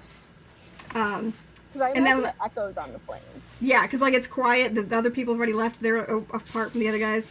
And then when Caledon, like he makes the decision, he says we have to go back, and not a single member of Bridge 4 disagrees. They're all like, yep, they're nodding, they're ready, they're like, let's go. I would that was the second time when I cried, when he was like, we have to turn around. I was like, Stormwind, we have to go back. Yeah. It's just so good. I get chills just thinking about it. Like that whole sequence is just like I've read it 15 times now, and still like I'm so emo. I cry. I get the chills. It's beautiful. Then we got Dalinar struggling. That's what I wrote in here. And then they see the bridge coming to the chasm, and they're like, "What the hell is this?" But the moment that they like have that hope again, the hope of survival in sight, is so. Like it just like it takes my breath away, and when like every single member of like his army that's left is just like pushing forward to get to the chasm, and then you got Bridge 4 running, and they have to do the side carry to save their asses. I love it. And then they're exposed on the other side, and Caledon's like, I think the fuck not, and he pulls 100 arrows into his shield. So intense. Cool. It's a bit intense. It's so cool. And then he like, he's like, what did I put here? I was like, he's like, the fuck, not feeling so good, homies, and he like collapses after that. With him pulling the hundreds of arrows into his shield, I'm not fully clear how he did that. Okay. What bit did he lash? It's what's the lashing called? Hold on. You got that? I think I can look it up real fast. But it's a lashing that like attracts things. So like why did he? So he did it on his shield.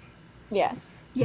Why did his shield not just attract the floor and go like thunk? Because it's supposed to attract like it's not like I don't know exactly how it works reverse lashing. I was about to say you're gonna get more information on that going forward. So like on how the lashings work, because like he doesn't really know what he's doing and how it works. But I think it's the kind of thing where it doesn't like it just attracts things that are in motion. Like that's how I take it. I don't know if that's ever confirmed. Jonathan said it's a reverse lashing, so I think that's what it's called. But yeah, like the shield like literally disintegrates when he's like trying to take it off. It just disintegrates. Floor has a lot of inertia.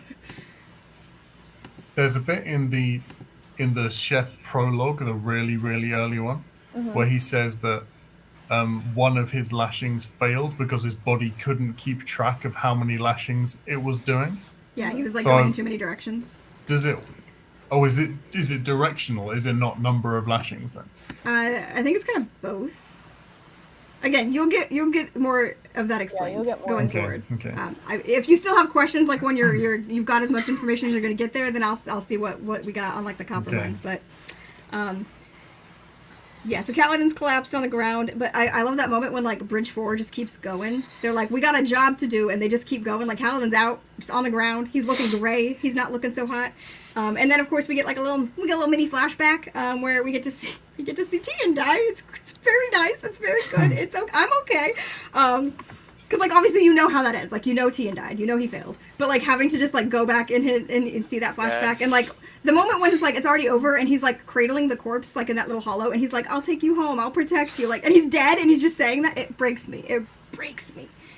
So then Caledon wakes up and he sees like his men are still pushing the bridge over the chasm and still asks if he knows the words. Caledon doesn't answer. He just gets up and starts running across the bridge before it's fully set, which I love like the imagery of like it's not fully across the chasm. He's just going. And then he jumps the rest of the way, and he starts to drink in the stormlight from the gems in the Parshendi beards. And then I just put the whole quote here because I love it. The words, a voice said, urgent, as if directly into his mind. In that moment, Caledon was amazed to realize that he knew them, though they'd never been told to him.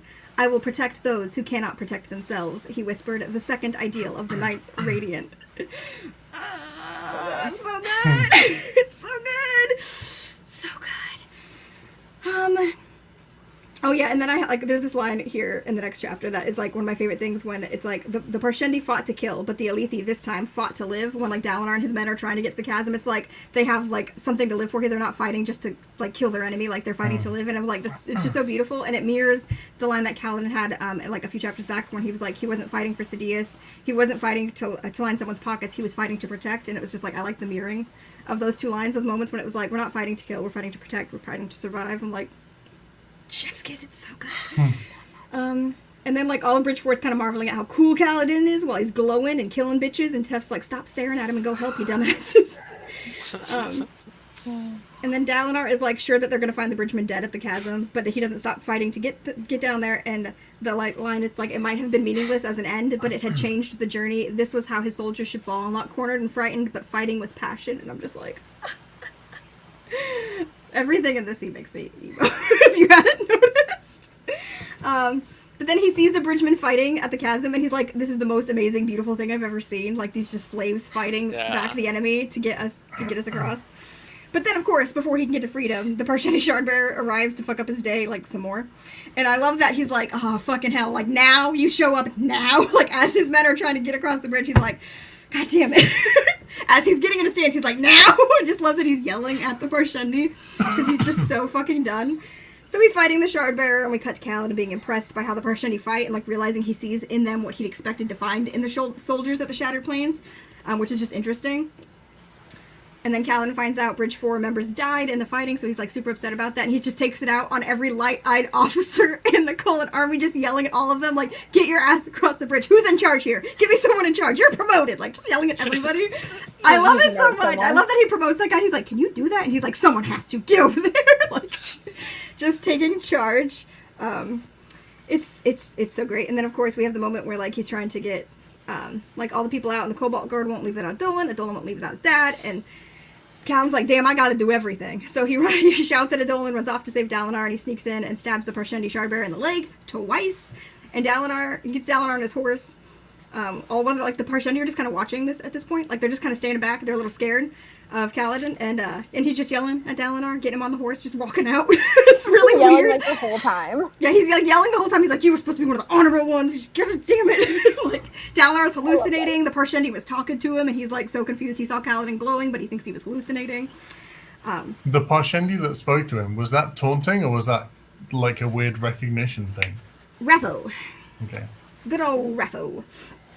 And so yeah, then once everyone's like still alive is across the bridge, Dalinar confronts Caledon and asks why Sidious sent them back, and they're like laughing. They're like, Sidious did not send us back, bro. Like, and then Caledon, like, obviously he promises to protect them if they come back to his camp, and Caledon agrees because he's unwilling to leave the rest of his men that are back in the camp. I was so confused because like the page split and like Casey's comment was, I was confused. Okay. And then we got this scene right here, like, sends chills down my spine. Navani storming into Sidious's camp. This is the moment where I fell in love with her. Like, I understand, like, not knowing what's up with her, but this is the moment where I was like, she's so genuine right here. And, like, that line where she's like, what would Sidious do if I just started screaming? The king's own mother, bellowing like an axe hound whose antenna had been twisted. I'm like, do it, girl, do it! Just start screaming! Oh. And, like, you see, like, how much she truly, like, cares about Dalinar with how, like, upset she is when he tells her that they're dead. And, like, the way he's, like, taunting is, like, yeah, I saw the Parshendi, like, carting off chunks of bloody armor, and it's like, bro. And then, like, Renarin, like, collapsing in the chair because he's just, like, so overwhelmed. And then Navani, when she refuses to believe, and she goes off and starts painting her glyph on the floor that means justice in front of Sidious while crying, and then burns it, and it's just, like, everybody's just silent, like, watching her. Like, this takes minutes because she's painting this giant thing. It's a while. So, yeah, it's not, like, a quick little, like, she's painting this giant thing, and it's just... It's beautiful. I love her. Then our boys come strolling in. Renarin is, like, gleefully hugging them, which is just cute because, like, he's so reserved most of the time. Just seeing him being like, oh my god, you're alive. And then Dalinar gets his hands on Navani, and it's sweet and cute, and then the kids are like, this is gross. Like, they, like, have their, like, tender moment, and then they pull apart, and it's like, they look at Adol and Renard, and they're like... They're just, like, staring at them, like, we're still here, please stop. That's gross. No PDA in front of the children. Then Dalinar and Sidious have a little chat about how Sidious is a little bitch. Then Dalinar says he's taking the Bridgemen with him, and Sidious said he wouldn't part with them for any price. Then Dalinar goes full power move, yanks out his shard blade, and gives it in trade for every single Bridgeman Sidious owns, and it's beautiful! It's beautiful. It's fucking beautiful. I put anyone who doesn't love Dalinar in book 1 is a big dum-dum, honestly. Right after that, I was like, I'm just sorry. I don't understand those people. I think we only had one Dalinar hater. We have one. We all know. Hardcore Dalinar hater. We know who she is. Sarah. Sarah hates Dalinar. Sarah.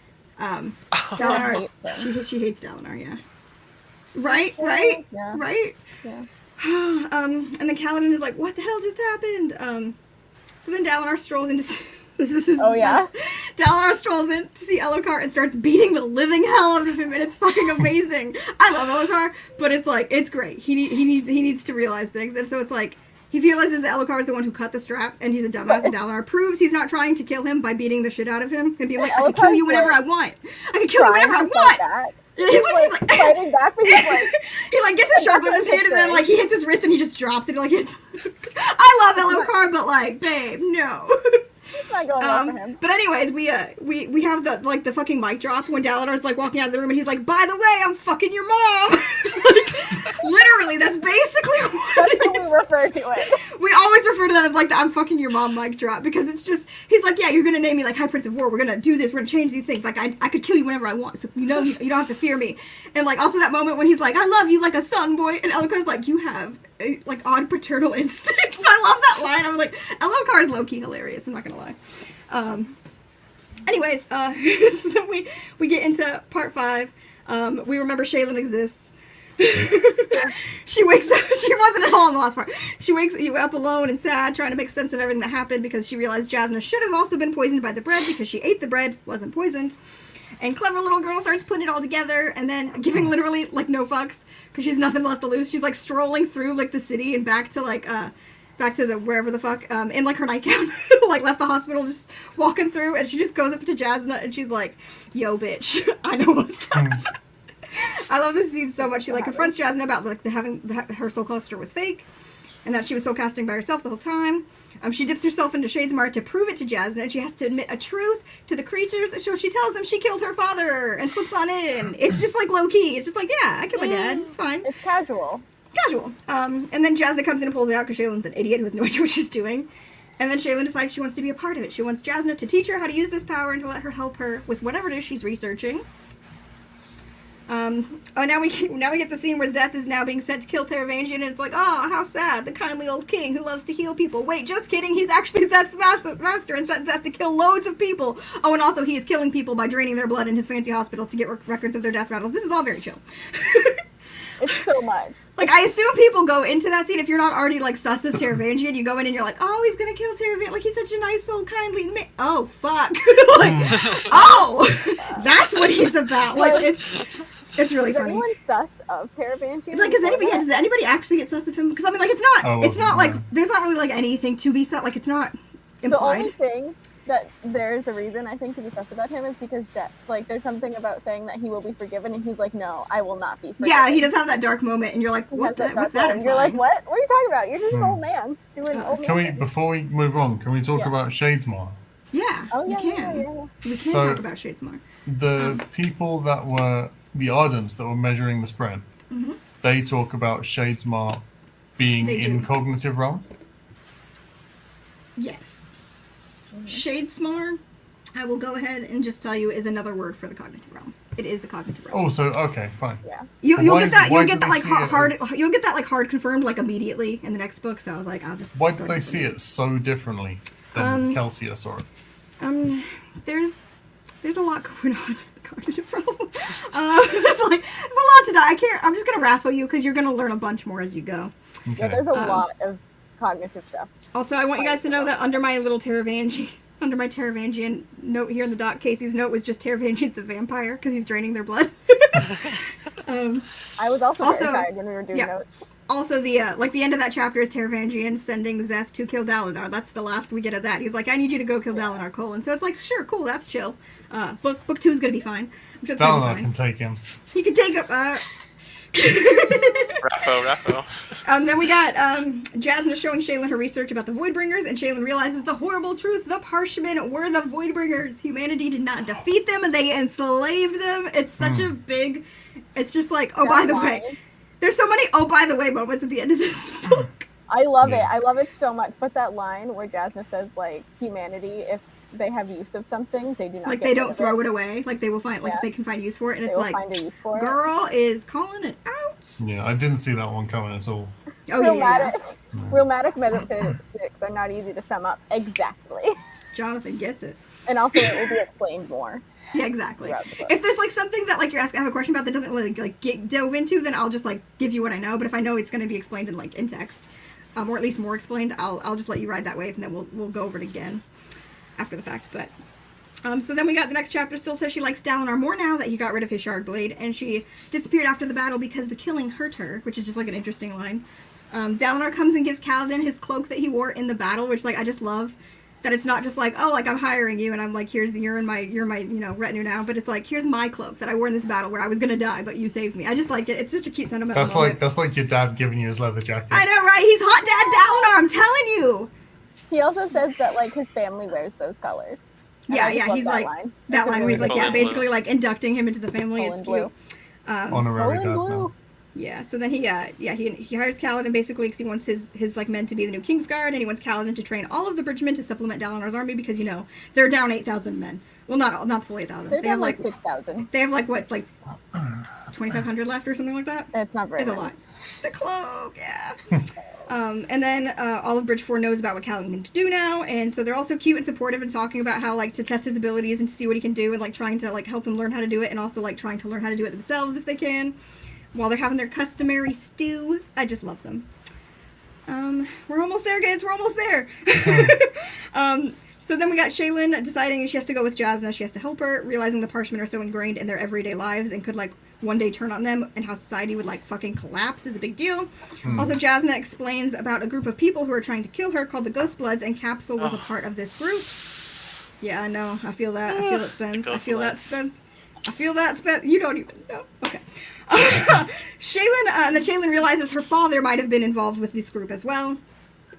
And then we have Dalinar thrown into another vision. And he says this was actually the first vision he had, and that was the voice was repeating exactly what it said the last time.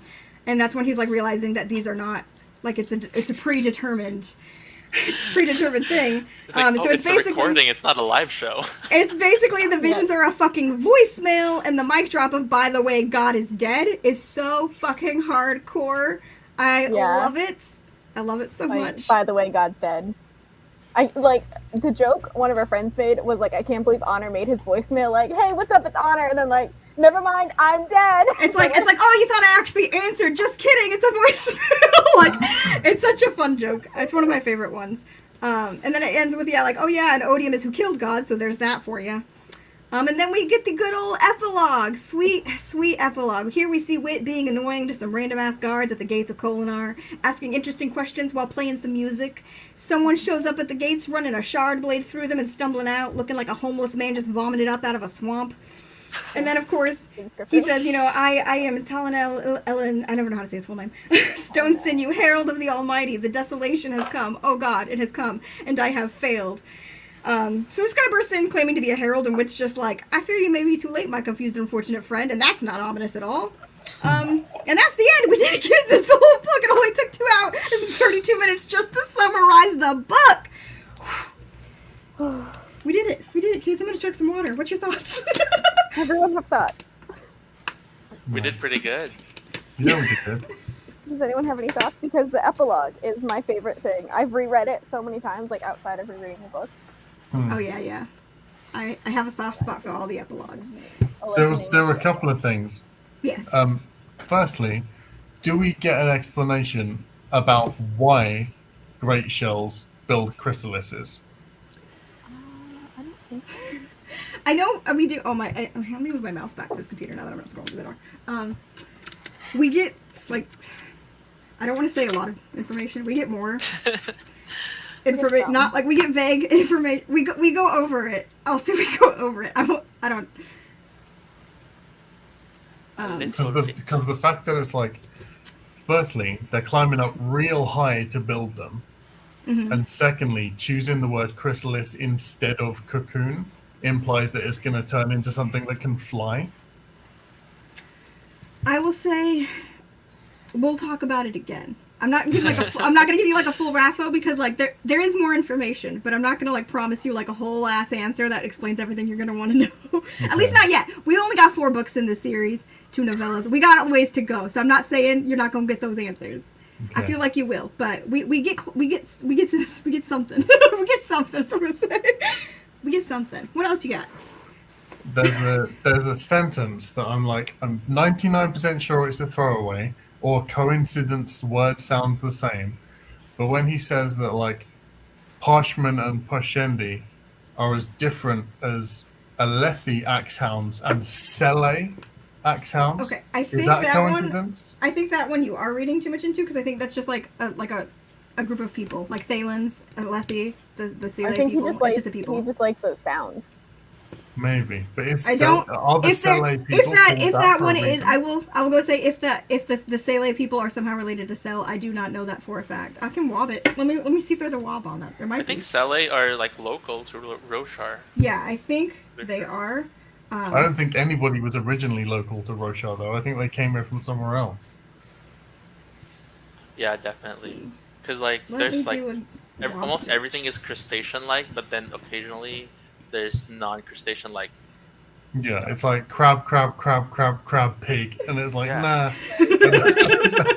I love that game. It's even like even like the Parshendi are like crustacean-like almost. So like they're the human crustaceans. So, I will say crabs everywhere.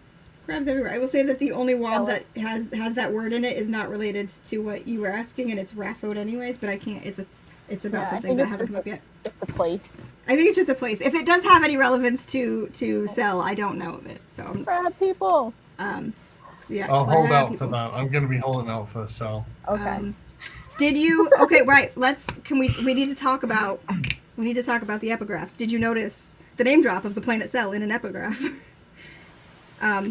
Do you have any guesses what that part of the epigraphs were about? Do you want me to confirm if you don't? The ones that weren't the death rattles? Not the death rattles, the one where it's like a continued letter. You can tell it's like the same person writing a letter to someone. They're speaking to someone. One need only look at the aftermath of his brief visit to Cell to see proof of what I say. I've got the entire letter up here in case you guys wanted me to read it because it's hard to keep track of it. You want me to read the letter? Okay. Yeah. Okay, I've got the whole letter. I might have just gotten really white because it's a brighter screen. I'm gonna sit back a minute. I don't know what I look like now. Old friend, I hope this missive finds you well. Though as you are now essentially immortal, I would guess that wellness on your part is something of a given. I realize that you are probably still angry. That is pleasant to know. Much as your perpetual health, I have come to rely upon your dissatisfaction with me. It is one of the Cosmere's great constants, I should think. Let me first assure you that the element is quite safe. I have found a good home for it. I protect its safety like I protect my own skin, you might say. You do not agree with my quest. I understand that, so much as it is possible to understand someone with whom I disagree so completely. Might I be quite frank? Before, you asked why I was so concerned. It is for the following reasons. 80 was once a kind and generous man, and you saw what became of him.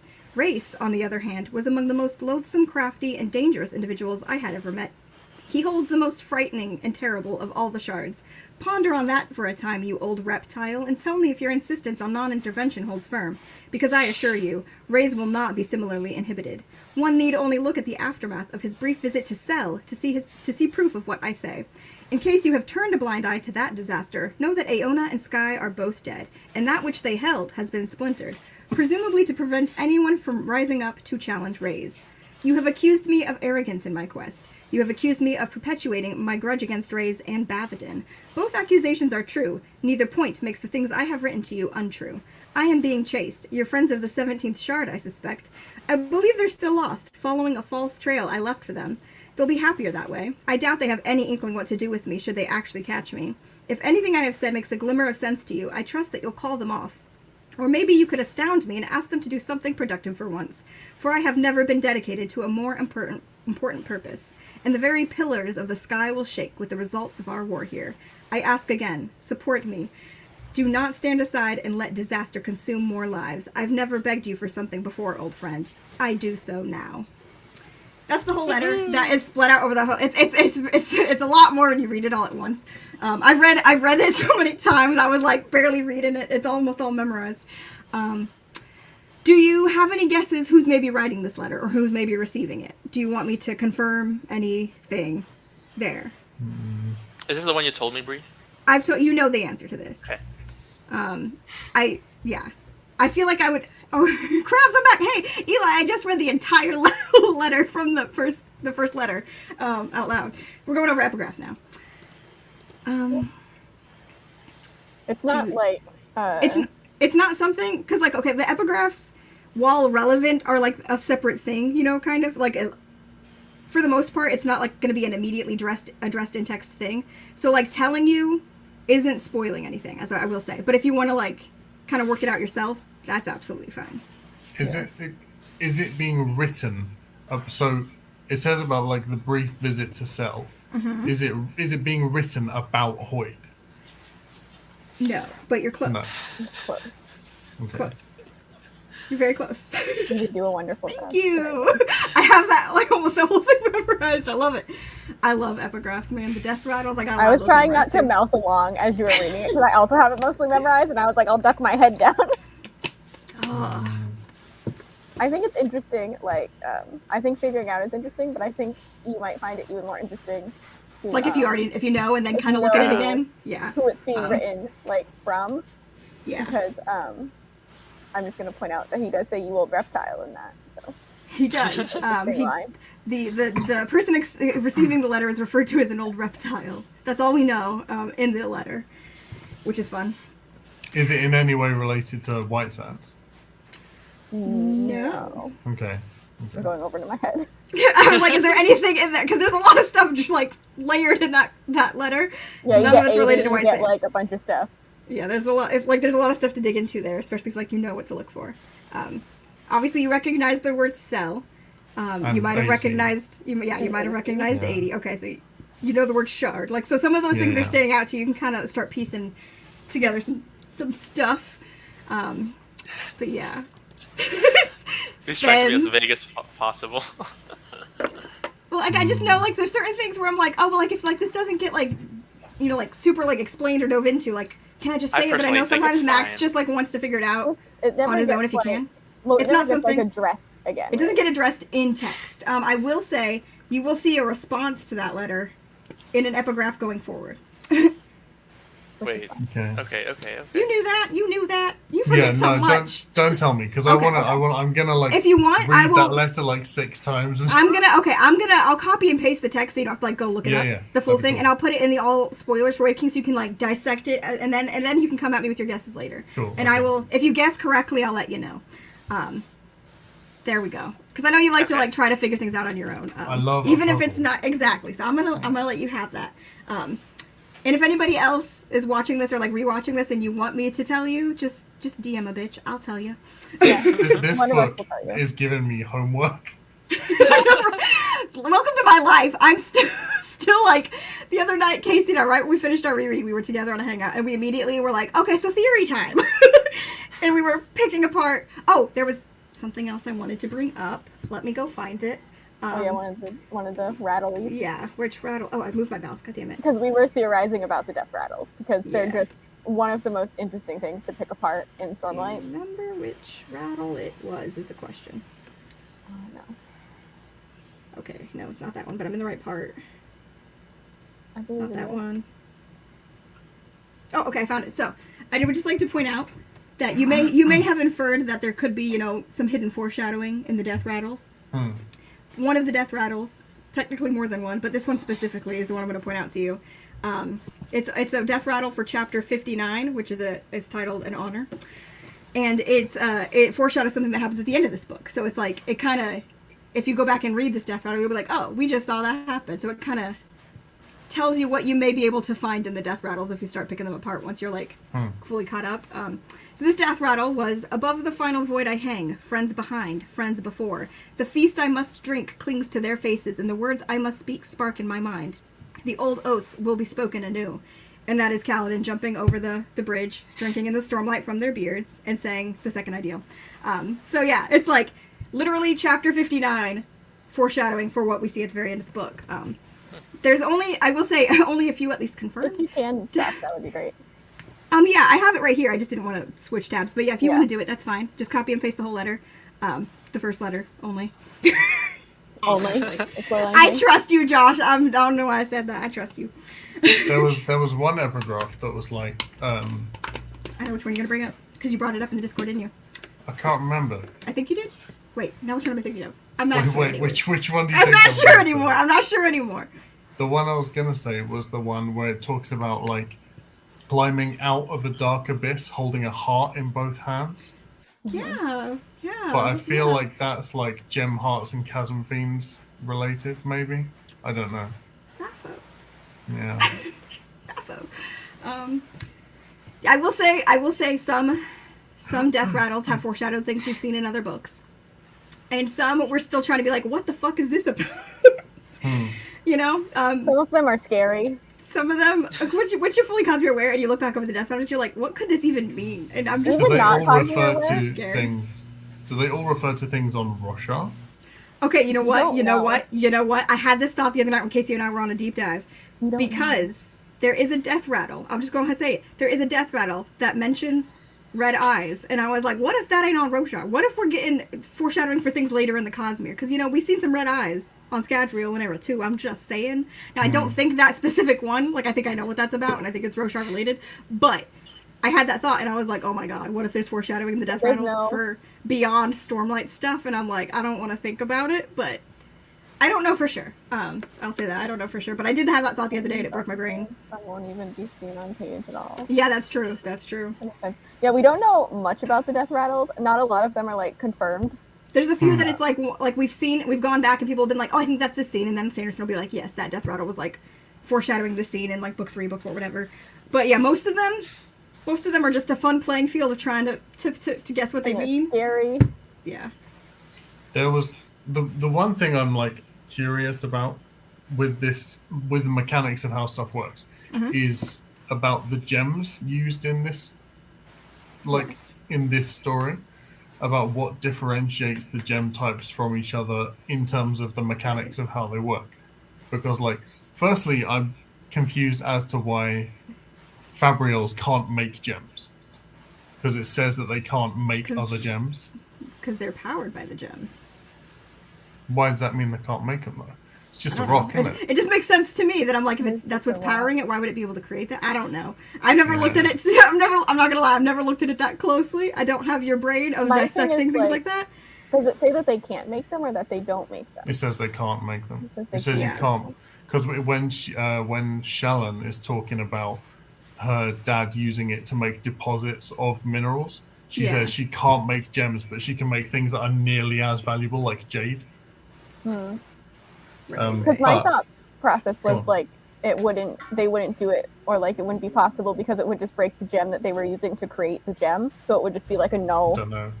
thing. I mean, I don't know depending if we on have like an answer about that. depending on what they're doing, with Soulcaster specifically, is I assume what we're talking about here, the Soulcasting Fabrials. Yeah. Because like the gems will crack and break when they like transform something, and then they have to replace the gems. So it's like going through a bunch of little gems to try to make something. Like, yeah, it just makes sense to me that it wouldn't work. But again, I've not dug into it. I don't care about I don't know rocks. if there's like an official explanation for it. Yeah, I don't know if there. I mean, there might be. I could dig on the wobs for you. There could be. There are people who ask those sorts of questions. I'm just not one of those people. And also, like, rubies, emeralds, and sapphires are the same gem. Like, they just have a different amount of chromium in them. Bye, So I'm like, yeah. So I'm like, yeah. So I'm like, is it to do with the minerals? Is it to do with the color? Is it to do with like the refractive properties? I don't know. It's interesting to think about. I just wonder if it will be addressed at all, or if it's like Sapphire does X, done. Well, yeah, but like the point we were making was like if you were breaking a gem to make a gem, then it wouldn't make sense to do it. Wait, hang Yeah, on. yeah. Somebody's asking a question about like the chemicals of gems here, so you keep talking. It's a big paragraph, but this might be what you were asking about. So The I other might have found thought I something. had was about great shells. Do all crustaceans on Roshar have gem hearts? Ratho. Yeah. Okay. Ratho So that. I wonder if they're like organic fabrials. Some kind of organic fabrial. But I don't know. I read that comment. Maybe. It's not about that. Yeah. Okay, somebody here was asking about the different, like the lines drawn between different types of gem because emerald and heliodor are both varieties of the mineral beryl. Yeah. And emerald can get its color from trace amounts of chromium, vanadium, and or iron. And heliodor gets its color from iron combined with microscopic crystal defects. So is the line between these two defined by color? If so, would a heliodor lose its usefulness if it were heated? Is it defined by trace elements? In which case, how do you deal with emeralds or with aquamarine? Blah, blah, blah, blah. And then, okay, he said... Yeah, this is the good shit. His first line here, okay, this sounds promising, so don't come for me if you don't like... I haven't actually read his other response, so I have to make sure I don't say anything spoilery, but his first line in this response is, I actually spent a long time working on this wall building the world. You'd probably be amused by how long I spent on it. Chemically, many of them are actually very similar, as you pointed out. I tried doing the book originally with them all being different, not using any that were basically the same crystal with different colors, but it didn't work out. There weren't enough, and so I had to stretch to make it all work. So I went back to the original and decided that color was enough to differentiate them. Just as steel and iron are very similar in Mistborn world, but they do different things. Emerald and heliodor can be very similar, but produce different effects. The idea here is that the physical items provide a key by which magical interaction occurs. So in a long-winded answer, a gemstone with an impure color would be considered like a bad alloy in the Mistborn magic. It either wouldn't work at all or would work very, very poorly. The chemical and color signature needs to be of a specific variety to provide the proper key to accessing the power of transformation. I don't know if that satisfies you in any way, but that was the answer. No, Okay. I'm pretty cool with that. I was like, that's basically, like, I know you were basically asking that, so I was like, okay, I hope this is like what you Yeah, no, that was a good answer. I Okay. think. Wow, a concrete cosmere answer. Thanks, Brie. I know. I did it for you. I don't know if my boyfriend's home or not, or I'm just hearing noises. It's fine. Don't worry about it. I assume he'll like come in and hover behind me when he gets here. He should be home soon. He'll He lose. left the Good airport. at He that. left the airport like 40 minutes ago, so he should be home soon. Don't ignore us in the Discord. We're just same thing. And do you have any other thoughts? Any other questions? I Any personally predictions don't think... for book 2? I have anything? predictions. Just You can't talk about book 2. What were we gonna say before that, though, Spen? Hey, Spence, seeing the future is bad. They don't like that. That's true. They said that that's bad. It's illegal on Roshar. I think, as sinister as they may appear, the Scribbleheads are good guys. Okay. I'm not getting bad guy vibes from the Scribbleheads. What was it? The Squiggly Boys? The Scribble Boys? Wait, I don't Yeah, know. the what you said. Scribbly Boys. Scribble Squiggly Boys. I love Boys. it. I love it. They're not setting off my bad guy radar. Okay. They're just scribbly boys. Just Yeah. Scribbly Boys. Scribbly Boys. Oh, I love it. I do think at some point in this series, because I don't know, I just get the feeling that Dalinar is gonna die. Raffo. Yeah. Just gonna go straight up Raffo. People die on Roshar. I'll confirm that people do die in these books. Just won't say who. Who, what, when. And obviously we're not done yet, so I mean, like, I can't actually promise you anything. Because there's still a lot of books to go. There's so many books to go. How many are there gonna be in this series? There's 10. 10. So, okay, there's 4 out right now. You're gonna, by the end of the year, you'll be all caught up. Now, book 5 is meant to be an ending, because there's a bit of a time gap between book 5 and 6. So book 5 is supposed to, like, kind of wrap up things, and book 6 is, like, he's treating them as separate series, even though it's, like, the same series, and it's 2 parts in the same series. It's not as drastic as, like, Mistborn Era 1 and Mistborn Era 2, but, like, book 5 is going to be an ending. And then we're going to have, a 10 to 15 year time jump before book 6. So, That and then, scares me. I'm terrified, Spence. You don't even know. Talk to me when you're done with Rhythm of War, and then we can talk about how scared you are. Okay. I want to know that Eli's making fun of how we pause and then say Rappo. I have to think. I did not sleep. Okay, I gotta like hear the words and then like run them through my filter and then be like, Yes. It's like literally, I'm not processing. When's the next Stormlight due out? 2023. 2023. Stormlight Book 5. So what's coming out next year then? The Lost Metal, Mistborn era 2, Book 4, the ending to era 2. Cool. So yeah, we're about to wrap up. I don't even know. I don't know. You don't know what? If we're gonna get a novella. Are you talking about between the next Stormlights, like how the novellas go between them? Yeah, I already know the title, but I'm not gonna say it. But yeah. Yeah, we won't say the title. Which I mean, I assume he was not going to change that, but he said that he's going to, I think, attempt to do it like he did, the one that we just got, where it was like part of the Kickstarter for when he does the next one. Okay. I think, and he also said something like if he doesn't get to write it between, like before Book 5 comes out, he might just write after, but it'll be set between. So we're gonna get it eventually. The way he came out with the newest novella was like ridiculous. Like he wrote it in like 3 fucking weeks or something like that. It was a lot. Which one was that? It's the one that you have to read after Oathbringer and before Rhythm of War. Okay. Unlike some people who don't read things in order. Is that in Arcanum Unbounded then? No, that one's separate. No, it came out after Arcanum. It came out after Arcanum was published, so that one's separate. You can get it as like and like I think they're selling it on the Sanderson store now, where you can get like the just little version of it. Oh wait, hang on. Okay. The one that we're reading next month is Edge Dancer, so it's not this one, but we're reading this one next month. So it's like we can get like the little version like this, or you can get it as an ebook, and read it as the ebook. Yeah. But yeah. And so yeah, that's everyone's reminder for the like one whole person, I assume, which is just Eli watching. But if anybody's watching this back, next month we are reading in order Words of Radiance and then Edge Dancer. Both of those we are reading next month. We will be talking about both during the live show, so make sure everybody saves time to read the tiny little like 200-page novella after the big chunky, after the giant chunky slightly bigger than Way of Kings book. I'm assuming that there's eventually going to be like Arcanum 2. He's planning to do another like Arcanum Unbounded with short stories. He just doesn't have like enough to do a new one right now. No. But he's planning to eventually, I think, just like once he has enough. But right now he's like trying to wrap up Mistborn Era 2. And he's trying to wrap up Mistborn Era 2 and Stormlight Era 5. And then after that he's also wrapping up the Skyward series, so it's like he's got a lot of endings to shoot out. So I feel like after that he might like buckle down on some like little novellas and stuff, because he's pumping stuff out all the time, so who knows what he's got up his sleeve. But he does stuff so fast. He does. I was just gonna say earlier, because I kind of lost my train of thought, but like I do not understand. I mean, okay, I get that the Way of Kings is like all set up, but like I genuinely enjoyed like everything. I mean, except maybe the interludes. I was super confused, but like everything else, I did not feel that it was like slow. Yeah. Because like a lot of people say it's slow, but I did not feel that. The thing is, like, objectively, it is slow. Like, especially when you compare it to the other books, it's a much like the progression of the plot is just slower.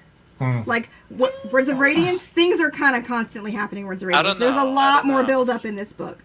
But that doesn't mean things aren't happening and that they aren't interesting, is the thing. Like, I absolutely agree when people say it's a slow book. I agree. And I've read it 15 times. It's my favorite book. I don't disagree that it's slow.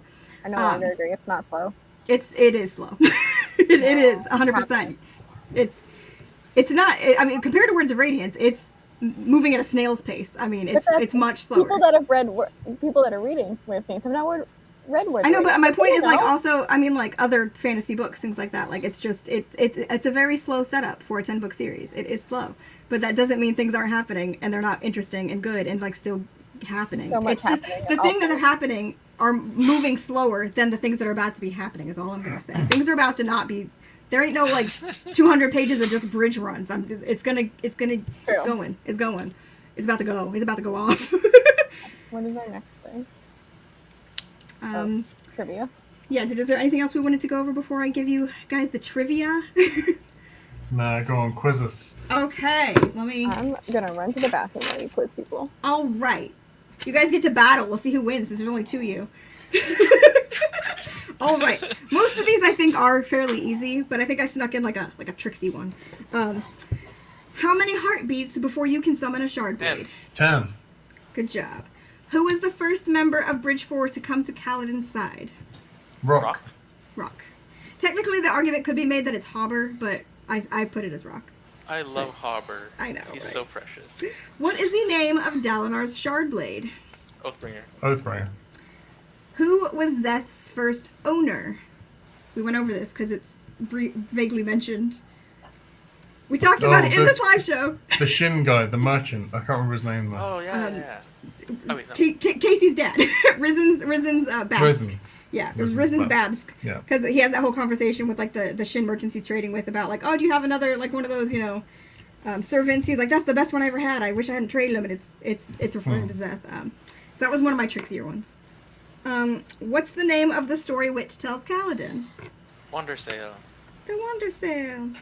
What language does Navani think Dalinar is speaking in his visions? Oh, like a really old one, ancient. I fucking love that answer. It's a really old one. It's super fucking old. No guesses? Neither of you No, I remember? can't remember what it's called at all. The Dawn Chant. They were Dawn translating the chant. Dawn Chant. Right. Yeah. What kind of spren is Syl? This is the easy On a one. spren. On a spren. What is the second ideal that Caledon swears? I will Protect those who can't who protect cannot themselves. Oh, I We're love the so- like. This Man, the- Max, we're doing it. We're doing it. insane. Hell yeah. Okay, what glyph does Navani paint in front of Sidious? Justice. Justice. Wait, Do you what know did what I the miss? actual? Oh, we were with the question about who was Zeth's first owner. Oh. I was like, it's Casey's dad. Yeah. So okay, it was justice, but do you know what the actual glyph, like the glyph word was? Like the translated word is justice, but I knew that would No, be I hard. can't remember. Okay, it was Thath. Thath. Thath. Justice. What is the name of the group that sent Capsule to kill Jasna? Ghostblood. The Ghostbloods. And then we Ugh. got a bonus question for everybody. How many world hoppers were in this book? Your bonus question. Spence, you might know the answer to this, so maybe let Max guess first. I don't actually know if you... I mean, you should know the answers, but I don't know if you know the correct number. Wait, I in think this he's book, right? lying. In this book. Okay. Just in this Just book. in this book. I was gonna say. How many world hoppers do you think you saw on page in this book? Including Hoyd. Including Hoyd. He's one of them, obviously. I'm gonna guess 5. Close. Also, I should say that we know of, because, I mean, that we know of. Who knows? Just caveat there. That we know of. Where? It's 4. I believe it's 4. I was about to say, Eli, correct me if I'm wrong, because I didn't actually double check. I was going off of my own. 7? What? I think it's just 4 in Way of Kings. 4. 6, you're just being... Eli, get out of here! Oh, Eli might just be guessing. Might have not okay. reached where we said 4. I think That's it's 4. because I felt like, because it was like, Pretty sure. I thought it was going to be That we know Hoyd, of. then the other 3. But then I was like, Jasna can dip in and out of cognitive. So I was like, okay. Technically, but would you call that world hopping? World Hopper, yeah, exactly. I just remember when I was reading Way of Kings and Bree was like, so who do you think the World Hoppers are? And I like listed like 10 people. Okay, my favorite thing was Spence's theories is that every single interlude chapter was just a world hopper, and I'm like, that doesn't even make sense. Like, it just doesn't make sense if you're reading them and paying attention. Are the oath gates perpendicularities? Ruffo. Okay. It's an interesting train of thought. Is that the last trivia, Bree? Yeah, that was the bonus cue. So we're done with the trivias. So next up, Casey, you gotta pull out the art and Oh, yeah. memes. We'll do names first. Yeah, okay. The kids in the chat, I wasn't counting them. They don't count. That's a whole different thing. Yeah, but we don't know. We don't And know. but yeah, no. Well, I said that we know of. The ones that we know of Exactly. is 4. Is 4. We're not counting your shenanigans, children. Get your Children's shenanigans out of my face. Hold on, I'm sharing my screen. I'm curious who the 5th one Josh thinks it is. You I don't know either. Raffo. It's a Raffo.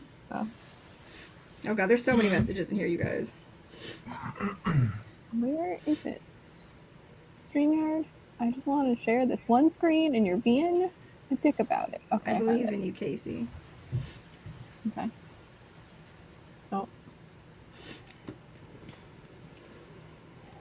I gotta add it to the stream. There we go. Okay.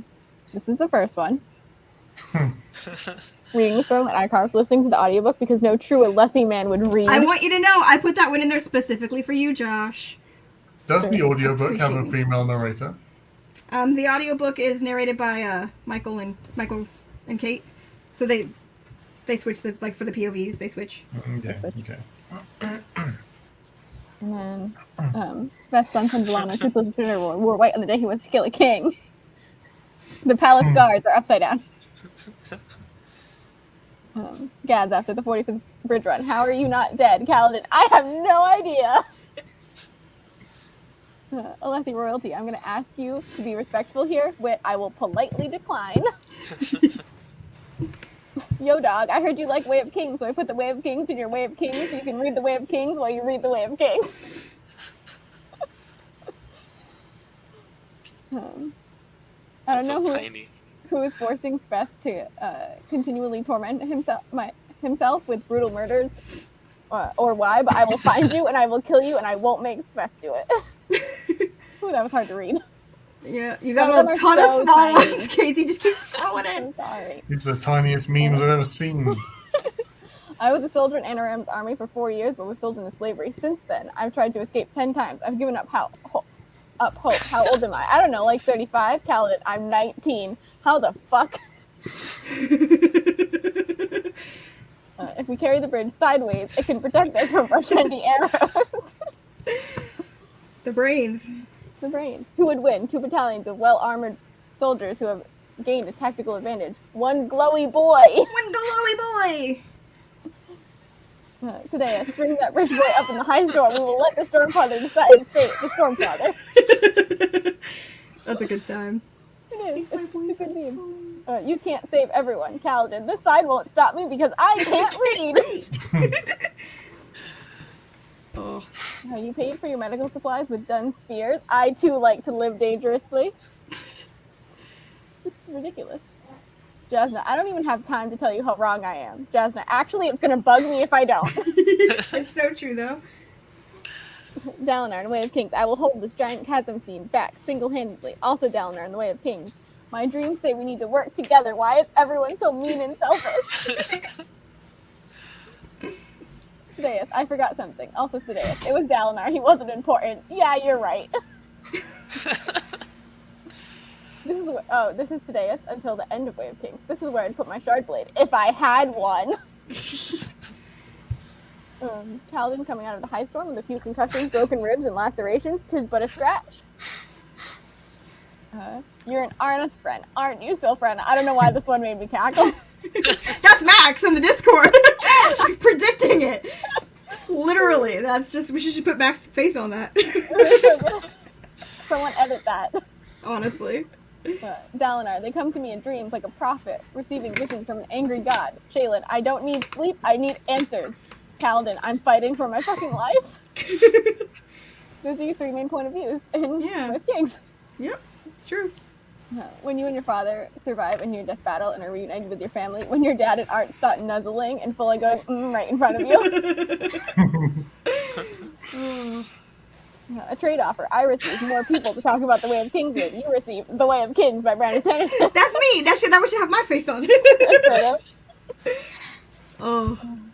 Me at 19. I ordered a chicken sandwich and got a burger, but I don't want to make a fuss. Caledon at 19. I will risk my life saving this Bright Lord's army because that is what is right. Wow. Creepy last words. Creepy last words everywhere. This is my favorite one. When you're reading The Way of Kings and it's the Shaylin chapter, delicious. Finally, some good info dumps. Truly, she teaches everyone. It's so good, though. I love it a lot. Yeah. Caledon, somehow surviving the high storm to wake up to another day of his team being bridgemen. We're dead, we survived, but we're dead. Looking for Hoard yourself, hiring some random fisherman who can't tell time to look for him. Dalinar and Stormlight fans uniting on the not shutting up about the Way of Kings. This is Bree. I added this because this is Bree. It's me.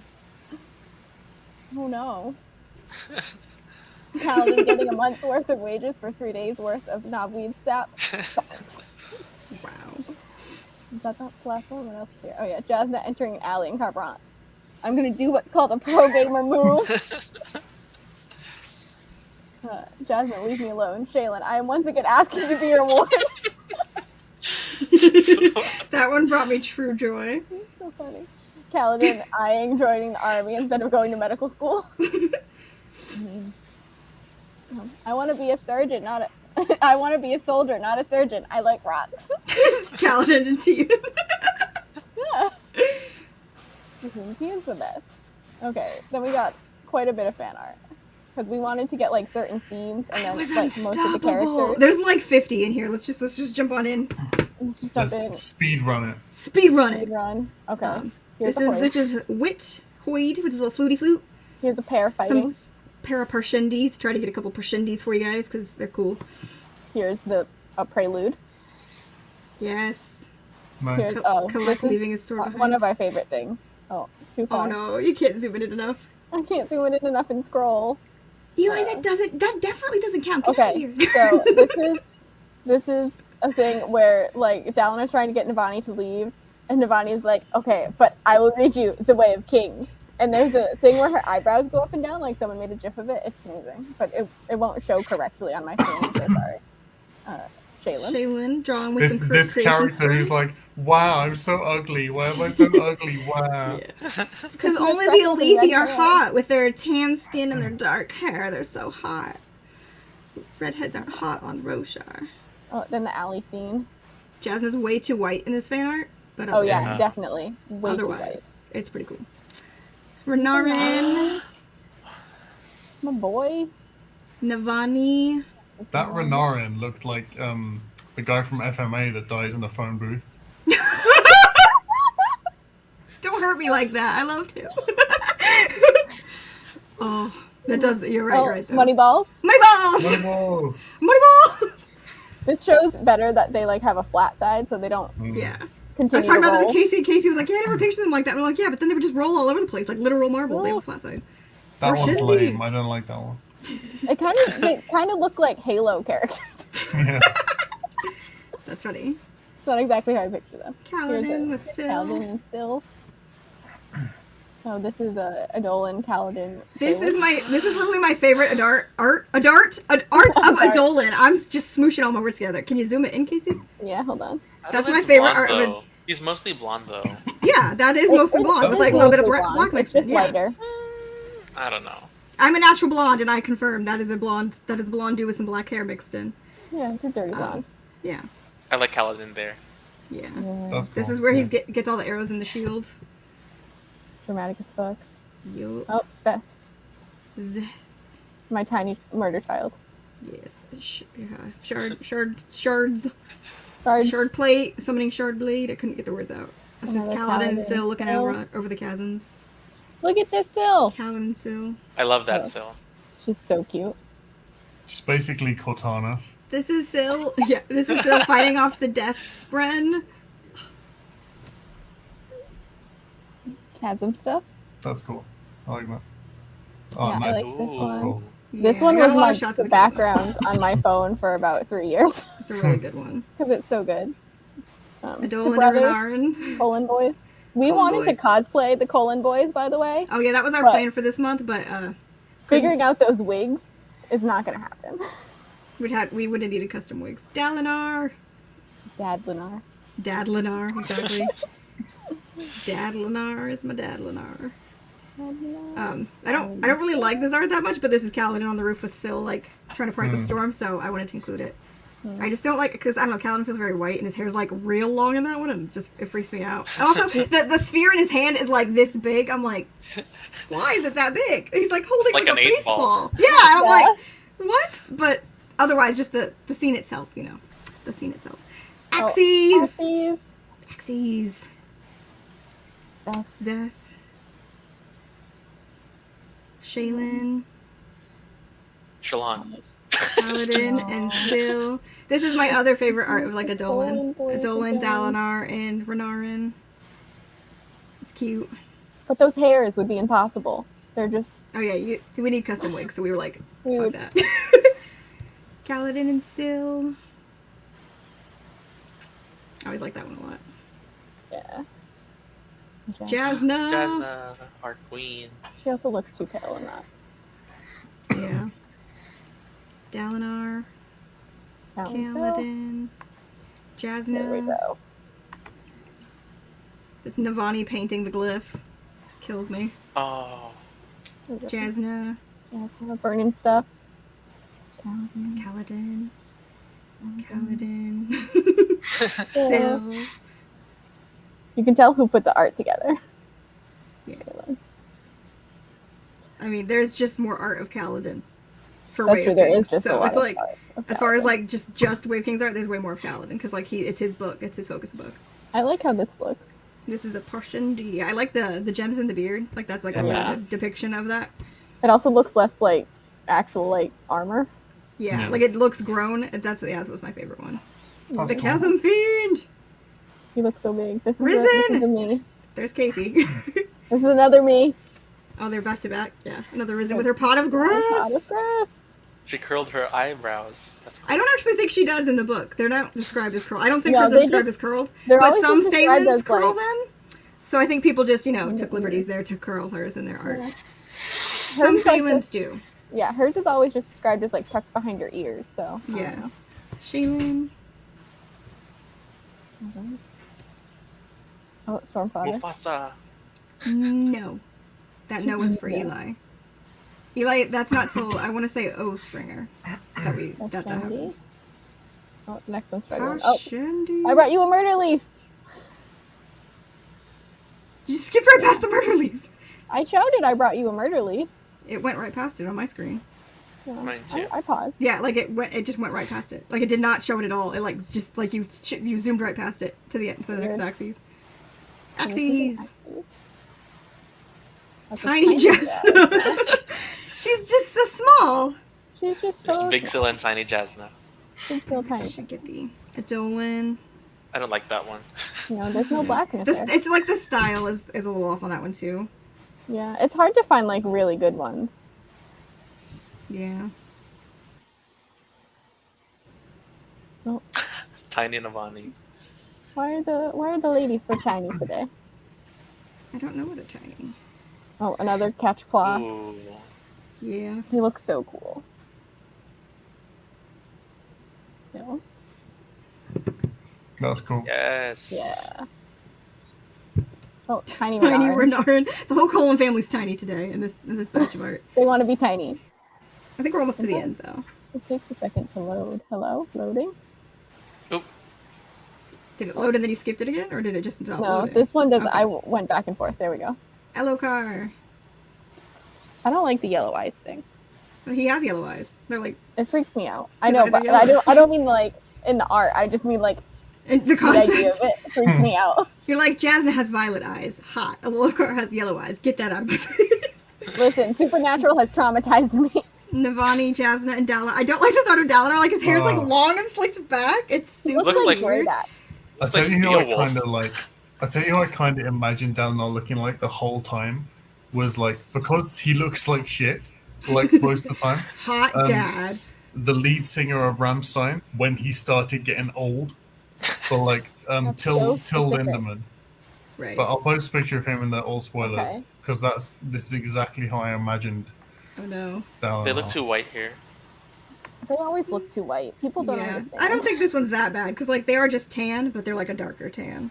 No, I imagine them darker than this. I just can't get. I can't get over Dalinar. We have to leave. I'll find a good picture later. This hair, this like face thing This is is great. my favorite Adolin. It just I love captures him so perfectly. All the different angles. It's so fun. Is that supposed to be 3? Huh? Who's This that is- supposed to be? That I mean, you know who that's supposed to be. That's know who that's from supposed to be. that's from the interlude of the person who's breaking the art. You see the broken statue under her. Oh, okay. That's the mistress. I was like, Breaking the what art. did you do? The Wonder Sail. Wonder Wonder Sail. That's art from so Way of good. Kings, Casey. It's not a spoiler. Okay. Listen. That's her trying to hold back the storm while he's flapping like a kite. That's really the good. last one? We did it. So Adeline is one of the main reasons I don't want like a live action adaptation of Way of Kings, because it's so easy to mess Adeline up, like the casting. I mean, It's so easy to mess anyone up. Yeah. I was about to say, like, I don't Okay. think I feel like he's not one of the hardest ones in the lineup there. Actually, I feel like there could be a lot of harder ones. Can't we just animate it? Can't we just have an I animated one? want an animated one too. I'm down for animation, especially if it's done by like the people who did Avatar: The Last Airbender and Dragon Prince, because then I can like see it. I can see it with them. Okay, let's spin a giveaway wheel because we have those still. Those are things we do. Didn't someone do a scene from Way of Kings animated? Yeah, they did the Kata scene. Oh yeah. It's somewhere. I'm spinning the wheel. I'm spinning the wheel. I'm spinning the. Steph won. Yay! Steph. We got That's so a dramatic. I like Steph. the lighting. Like. I know it takes a minute to like come in. Yay, we got a Steph for Way of Kings. Let me write that down so I don't forget. Out of the 11 people who.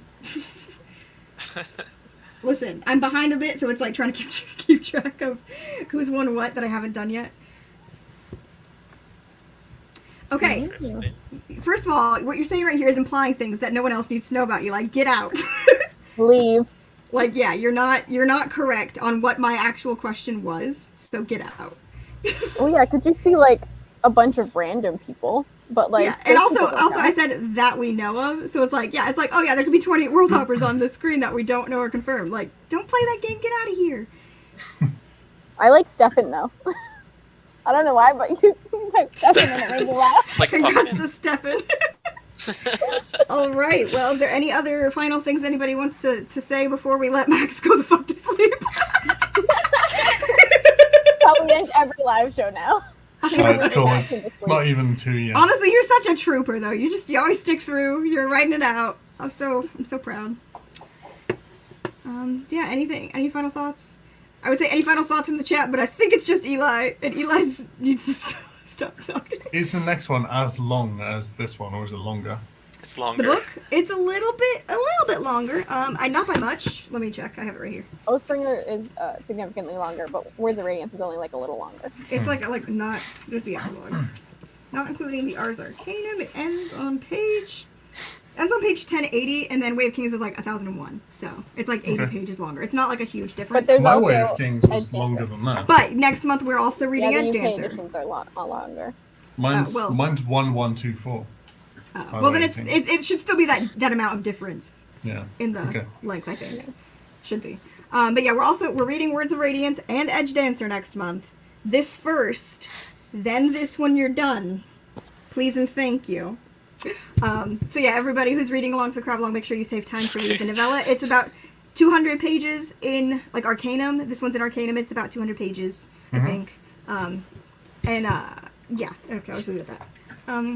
So yeah.